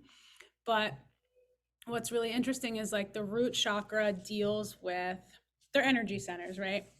And like we said, they all have different physical anatomy that goes with their energetic anatomy, right? So we're talking about root chakra, base of the spine, which is kind of near your kidneys. Your kidneys govern a lot of what has to do with your energy, like physical energy, right? If your kidneys don't function very well, your energy is very low, right? So low energy, what does that sound like? Depression, right? So it's kind of wild because it's like, whoa, you start to realize like, oh, the physical space coincides, right, with that energetic space. And then on another note, like root chakra deals with stability, security. So if you had like an upbringing that was really like insecure, unstable, you were all over the place, you even not even in like a bad way. I mean, it might be a bad like traumatic way, but it might also just be like your family was a military family and moved a lot. And you know, like it might not even be like a trauma thing. It could be, but it might not be. But it's just like maybe there was something that wasn't super like stable and consistent in your life to where then you later have issues with stability and security. And then interestingly enough, you discover that, yeah, you have other issues that coincide with that same place. Like you have lower back problems or kidney issues, or you get a lot of like UTIs, like, you know, sex organ stuff, because that's all in that area too. Or, you know, just like, it's so weird how it will all link up, but it will. So whenever you think about the chakras, also think about where they are in the body. Like, you know, just like what might be there with it too, like heart chakra. You know, when you deal with stuff that's like hard, like you get like heart pains, you know? So it's like, yeah, there's like physical components to all of it too. So think about in your mind's eye where those things are physically, right? So root chakra in this case is pelvic floor, low back, kidneys, but kidneys are getting into second chakra too, some sex organs, stuff like that. Maybe even like your colon, stuff like that. Just think about what's there and how that could coincide.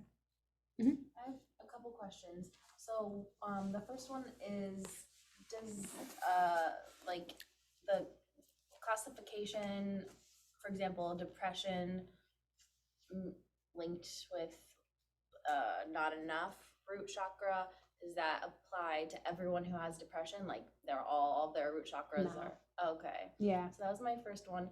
And the second one is, I don't really understand how, because grounding is like a good thing to me. It's like a healthy word. So I Yeah. don't understand how it could become unhealthy like too much. Yeah. And how that could like, yeah, just transfer into something bad like depression. I don't really get it. Yeah, so like too much, think of just like stuck, like you're not willing to change, you're not willing to move. If someone tries to move you or change you, you're like totally resistant. You're like, hell no, I'm not doing it. In terms of thought, physical location, way of being, that's where like the open-mindedness thing comes in. Just like not willing to see another way. No compromise, don't budge. Yeah, like I'll give you guys a really good example. It's kind of hilarious. Kim actually loves to tell this story, so you might hear it again. So, last week I talked about how I have a lot of earth, right? We had that example with you talking about how I'm so grounded, and I'm like, ah, or whatever. Like I'm not. Like my classes are nuts. Like Becca's class probably felt really grounded, right? Anyway, so I have a lot of earth. I have a lot of root chakra, like, and you could almost say excess. I don't really love change. I get pretty fixed in my ways. I'm pretty stubborn, Taurus, bullhorns. So I went to level 1 with Baron Baptiste, right? And he, on the first night, okay, so another thing is I'm never on time. I've gotten a lot better over the years, but it's like my thing. I'm never on time. So I went to level 1, and on the first night, they have everyone like go into a room, and we're all sitting there, and they go over like the housekeeping, and that these are like kind of like the rules, so to speak, and everyone commits to like agreeing to the rules, because we're gonna be like with each other 24 hours a day for 7 days, right? So everyone has to be like, yes, I won't, like, okay, they'll be like, do you commit to like keeping everything that we say in the room? Yes, whatever, all this stuff. So we get to the commitment of being on time. And I was like, and he's like, if you have an issue with this rule, please stand up. I stood up. And he's like, oh, I'm the only one in the whole room, hundreds of people standing up like an idiot. And he's like, oh, what's your issue? And I was like, well, I'm never on time to anything. Mind you, I was 24 when this was happening. So everyone called me the shit kicker there. Like, let's just say that. So I was like, well, I'm never on time for anything. And he's like, are you willing to be on time this week? And I was like, I'm willing to try, but I'm not gonna be. Yeah, Baron Baptiste standing in front of me, multi-thousand, everyone pays like $4 or $5 grand to be at these programs. So he's looking at me like, are you out of your mind, right? And so is everyone else. And I'm like, me neither. Now I look back and I'm like, what? But this is what I mean about like too much root chakra. Like I was like, hell no, like I'm not gonna be on time. I already know, why am I gonna lie to you? Like I'm not gonna be on time. I know I'm not gonna be on time, so might as well just tell you the truth and not commit to the rule and just be honest about it, right? Like I already know I'm gonna be late. So we went back and forth for probably like half an hour. Yeah, with him being like, so are you willing to even try to be on time? Yeah, I'm willing to try, but I'm not gonna be. So why are you here? Well, because Kim wants me to be. My boss sent me, like, and we went back and forth for like half an hour, and he called me in front of the entire place a tree stump.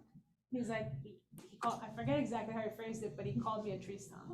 Like, you're immovable is what he meant. Like, you're so stubborn that you're not even willing to just say yes and try. You're literally gonna stand here and fight with me in front of hundreds of people, And take up everybody's time. And take up everybody's time. And like, everyone's just sitting there like, who is this kid? Like, you know what I mean? That's too much. That's where it's too much. I'm glad you've grown. Yes. Are you on time? Maybe I've grown, I don't Were you know. on time? No. After all that, no, you No, actually, yes, I was. I'd be so afraid after that. but Yeah, I'll be no, on I time. wasn't afraid, but I definitely was on time, coincidentally, I don't know. I think it's weird that you just stood up and was like, you're just honest with yourself at that. I And know, like, it is kind of great, but it's Yeah. also like, you guys can see where it's like tree stumpy, right? Like to stand there for half an hour and Yeah. be like, no, like, come on, But I thought I was like, I'm doing the right thing here. Like everybody else wishes they could do this, But that's like too much. That's too much. You get that? yeah. Yeah. It's I was set in my ways, you It's a good guys. story. Yeah, but that's a good example of too much root chakra. What did Kim say to you after? Ask her how she felt about that. Yeah. Since Warrior One paid for me to be there. Yeah. Ask her how she felt about that. So then I decided a year and a half later I want to go to level 2. And she was like, the studio will never pay for you to go to it. She's like, you got to figure it out. If you want to go, you better figure it out. And I came back like, that sucked. That was horrible. Like, they don't play music, the whole thing. Yeah, no music. Well, they play music when you're like coming in and when you're leaving and stuff like that. I went on to do every program they ever put together. It was just what I had to go through. Like, I was like, I grew up with, okay, we're going too far. I'll tell you my story another time. I do want to hear your story, 'cause I'm interested. Yeah, but I really had to go through that and figure that out and like fight authority and have like a whole grapple with it and deal with like my stuck root chakra as a product of losing my dad when I was a kid. Yeah. Okay, anyway. Crazy. It's crazy. So what else about root chakra? I think that's pretty extensive, right? So poses that balance it. Let's talk about that. They're really, really obvious. Like some of them aren't as obvious, but root chakra, what do you think? Butterfly. Okay. What else? Are you thinking on your Yogi map? squat. Yogi squat. Yep. What else? Either. I was gonna say either, because if you're a seated butterfly, tailbone's rooted to the ground, right? And if you're laying down poses are pretty grounding, right? So both. Yogi squat, yep. Tree pose, yes, good. Balance poses seem like they wouldn't be, right?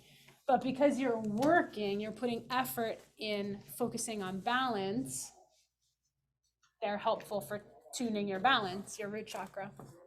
Mountain pose. Mountain pose, yep. Extremely like sturdy, stable. Pretty much anything seated, you guys, like anything, right? Butt on the ground, stable. Yep, warriors, like feet in the ground, firm and fierce, right?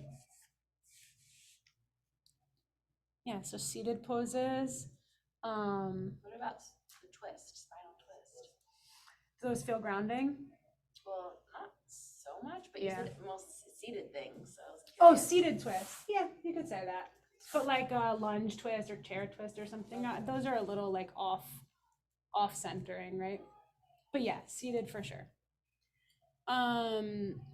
Just standard chair, just regular. Yeah, but regular Yeah, chair. chair's pretty grounding, right? It's really solid, right? Like plank pose too, very solid, very like earthy. Shavasana. What about lunges?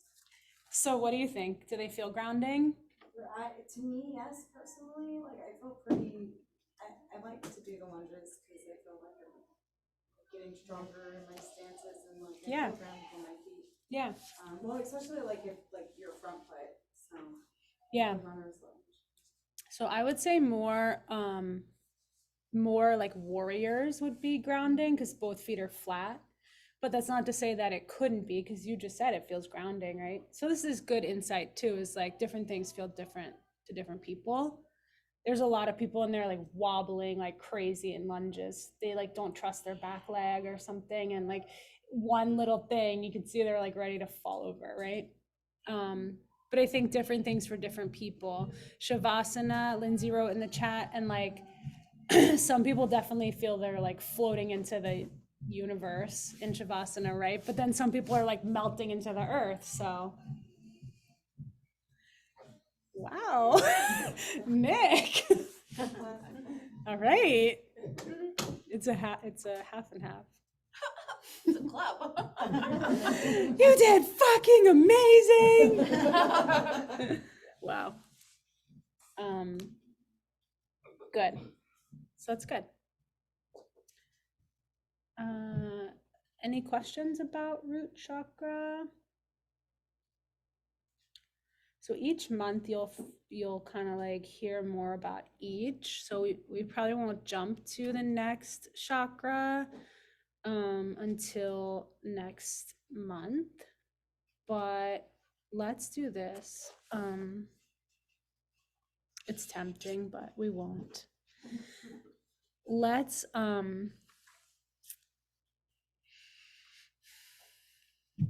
What have you guys done so far? Sun A's, right? Strap stretch. What else? The yin three stripes, belly breath. Okay, so pick one, any sequence that you've learned so far, and write it down, and then think of like how you could use the lens of first chakra while teaching that. So let me give you an example. Let's say it was like strap stretch, right? So like lay down on your back, okay? Feel your head drop into the earth, okay? Right, like that. Just make it up. And pick one leg up, put your strap on your leg, hold it, or whatever, right? Drop your shoulders back into the earth. You see what I'm saying, you guys? Open it out to the side. Feel your tailbone drop into the earth. Like you can just play with it, right? However you want to. So pick a sequence, something you've done so far and you know already. You'll write it down and then write a couple different ways of how you would integrate first chakra cues. It might be simple, like what I said, or you might even do like, if it was the meditation, you might do like, visualize yourself surrounded by red. Did we talk about that? Red is the color of the first chakra. So visualize yourself surrounded by the color red, rooting down through your tailbone, like that. Okay? So everybody take a couple minutes and then we'll do small groups and chat. Share with each other.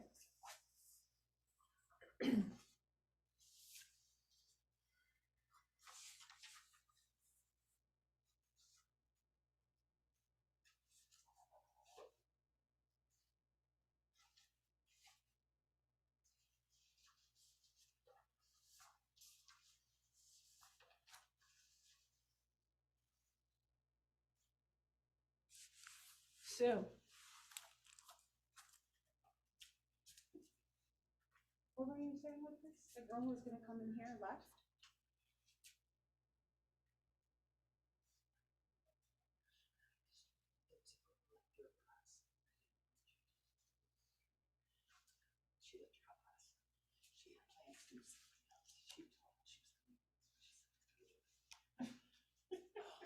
And I didn't want you to worry about her because she was a new person too that you wouldn't have even recognized. That's so bad that I didn't realize. She was at the farm. Yikes. All right, good. Well, that's good.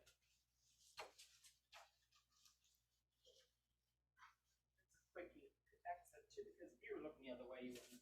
Yeah.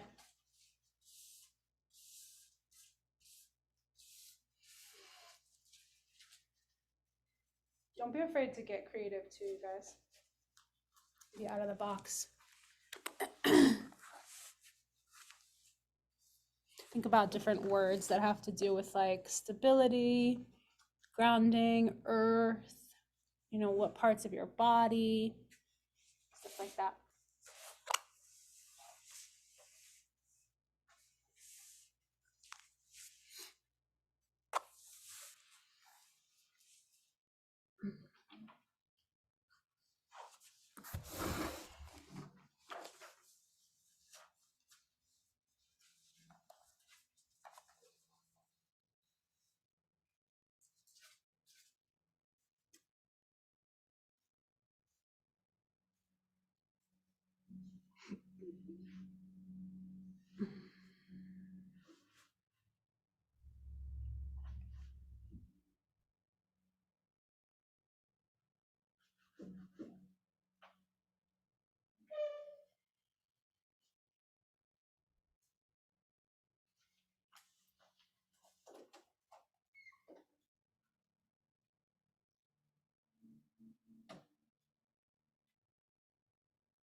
You got some stuff?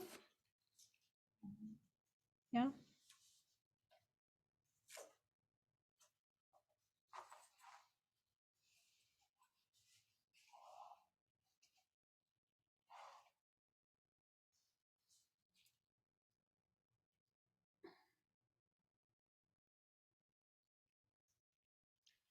Like finding all of you, stalking all of you on Instagram right now. I'm just going down the Warrior One thing, adding you all my friends. Okay. You got something? You guys ready to partner off and share with each other? Zoomies.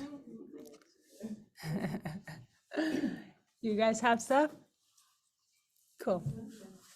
Yes, good. Run a little trial on your friends. Okay, let's see. 2, 4, 7, 8, 9, 10, 11, 12. Oh, perfect. Okay, so do just one partner. Just get one partner in here. And you guys, 1, 2, 3, 4, 5, 6, 7, 8, 9, 10. All right, I'm gonna put you off into breakout rooms, okay? So teach, so one person's a teacher, one person's a student, just teach it to them. And then you guys can laugh about it after, okay? Like actually do it? Yeah. Oh, okay. Yeah.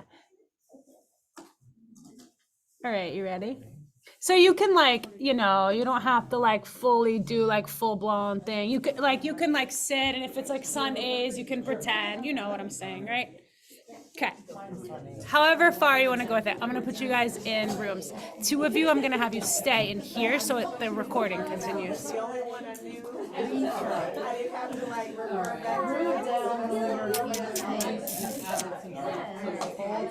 Okay.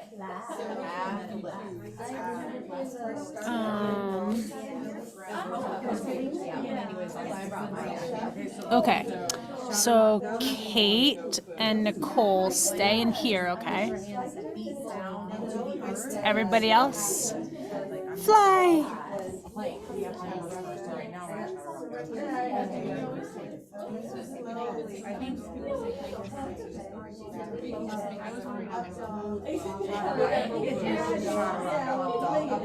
So once everyone's gone, then I'll put myself on mute, and you guys will have this room. This is your room, okay? Down dog, finger, hands and toes into your mouth. And then get to the front of your mouth and push back. Okay, I'm gonna mute myself. Hey, Kate. Hey, Nicole. Do you want to go first? Or do you want me to? Either way.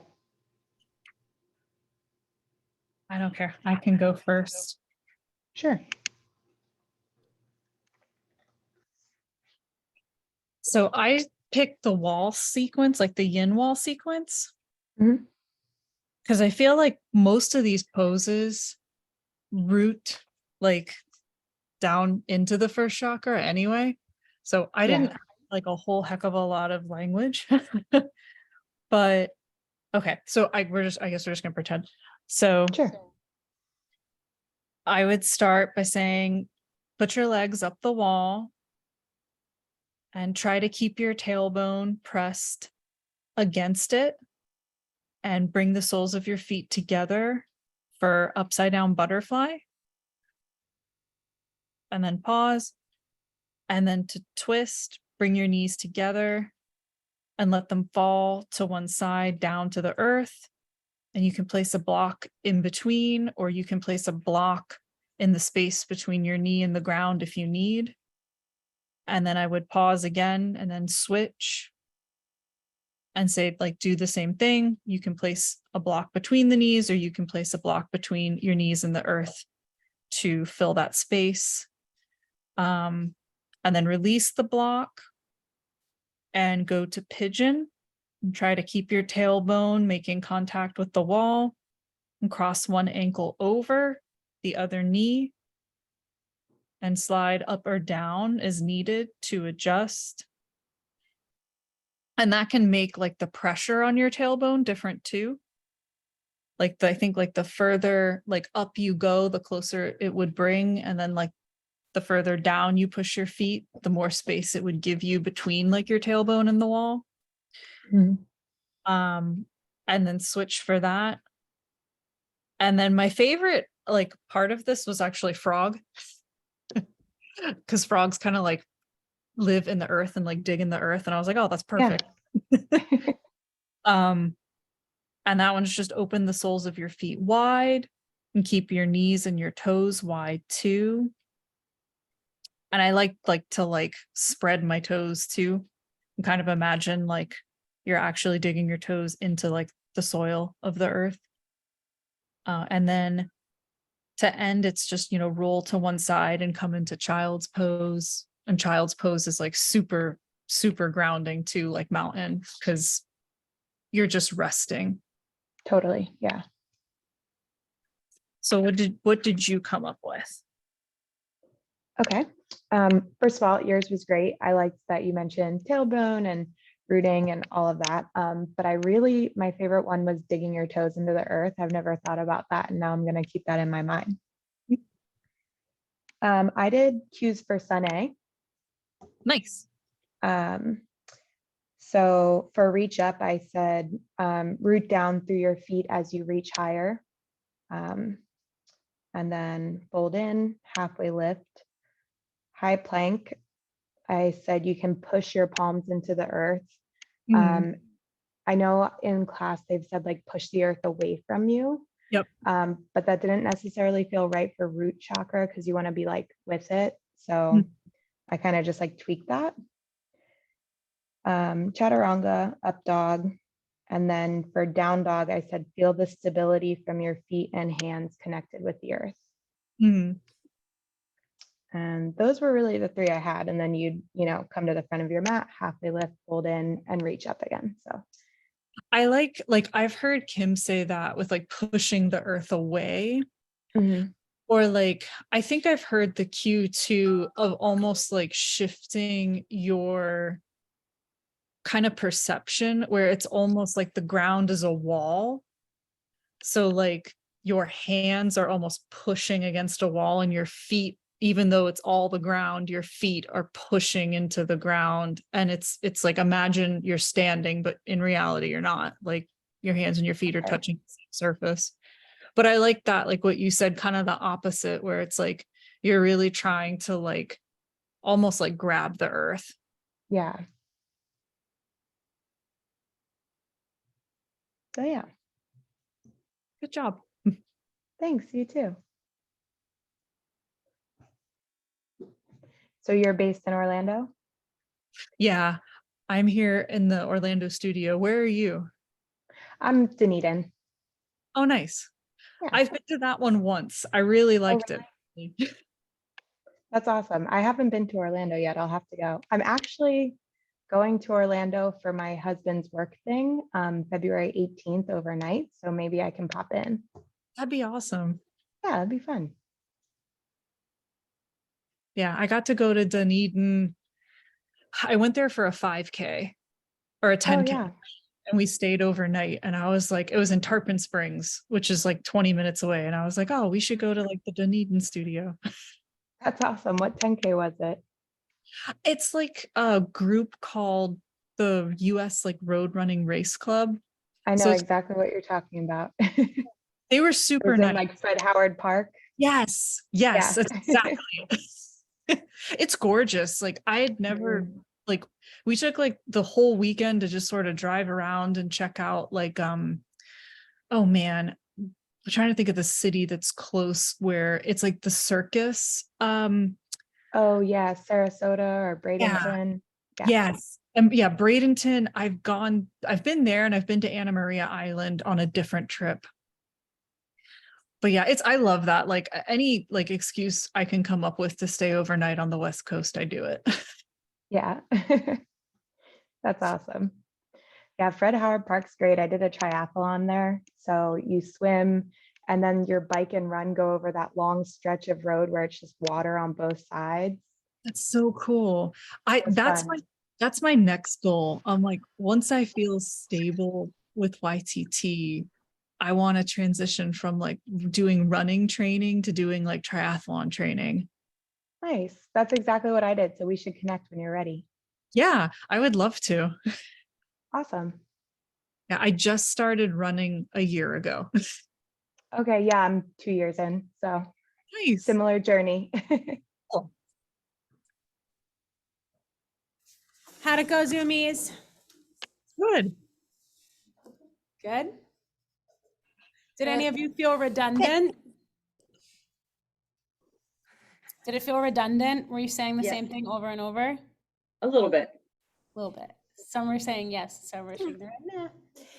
I was telling everybody in here that it's actually a really, really powerful technique as a meditation teacher, but then also as a yoga teacher, and probably any form of fitness, like even in spin, I'll repeat myself, to use something repetitively. And each time you use it, you're just like using a different body part. But for example, like drop your head back into the earth, drop your shoulders back into the earth, drop your rib cage back into the earth, drop your hips back into the earth. So like same phrase over and over, like a mantra, different body part. And I was telling them, like, if you go on YouTube and you look up like 25 different ones, you're likely that like 20 of them will have that type of technique where it's repetitive. So when you find yourself feeling like you're being repetitive, don't overthink it too much, because it actually is a really great technique. Especially for things like meditation, shavasana, yin class, stuff like that. Maybe it doesn't work as much with like power where you're trying to get people going, but it is a good like grounding technique, especially. Okay, we got 2 mins. Any questions or anything about root chakra, Muladhara?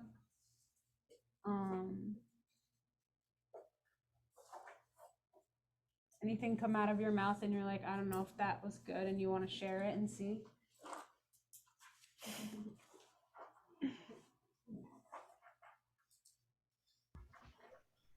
Is it okay for like in the wall sequence, when you're in a frog, can you be grounded even if your feet are on they're on a solid surface? Yeah. Is that okay? Yeah. Be like turn the grounding from Yeah, the like, wall is your ground. Yeah. Yeah, totally.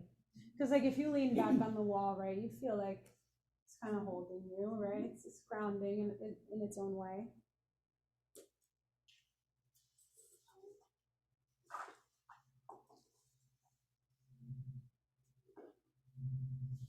Anything else? We have one unrelated question. Yeah. And I was wondering if it has to do with your Fleuron Baptiste thing. In some classes I take here, I notice that there's long periods without music. Why is that?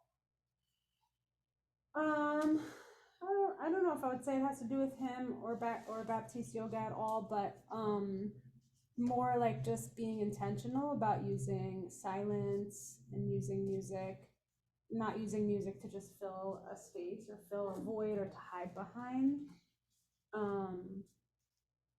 So usually it's pretty intentional, and sometimes the music just goes off and it just is what it is. But yeah, a lot of times it is very intentional, and we try to teach teachers like, especially at first, to like not push play on the music until sun cells even. A lot of times teachers will hide behind music because they're like nervous or afraid to take up space, or like it's just one of those ways of like, same as like facing away from your students when you teach. Like if you ever go to a class where the teacher's like facing the wall, you know, and they're doing, or like the mirror or something, and all the students are back here, but the teacher's facing that way. Sometimes it's a good technique if you need to show them exactly what needs to happen, but most of the time people are doing that because they don't want to like be face to face or eye to eye because it's awkward and scary, you know. So same thing with the music. People use music just to like hide behind. So there is a lot of like intentionality in the space, in the silence, and then also yeah, like I said, sometimes the playlist runs out, or you know, things like that happen too. Good question. I noticed for power, like when the music starts is when things are gonna start ramping up. Yeah. Like, oh, it's about to go down. Yeah. So I something I noticed for a lot of power classes. Yeah, that's good. All right, we good for tonight? Okay. Thanks, Zoomies. Thanks, everyone. You're amazing. So Wednesday, no Q&A thing after, but just class. Just class. All right, I'm logging out. Bye. Bye, Danielle. Bye. Bye. Thank you. You're welcome. Bye.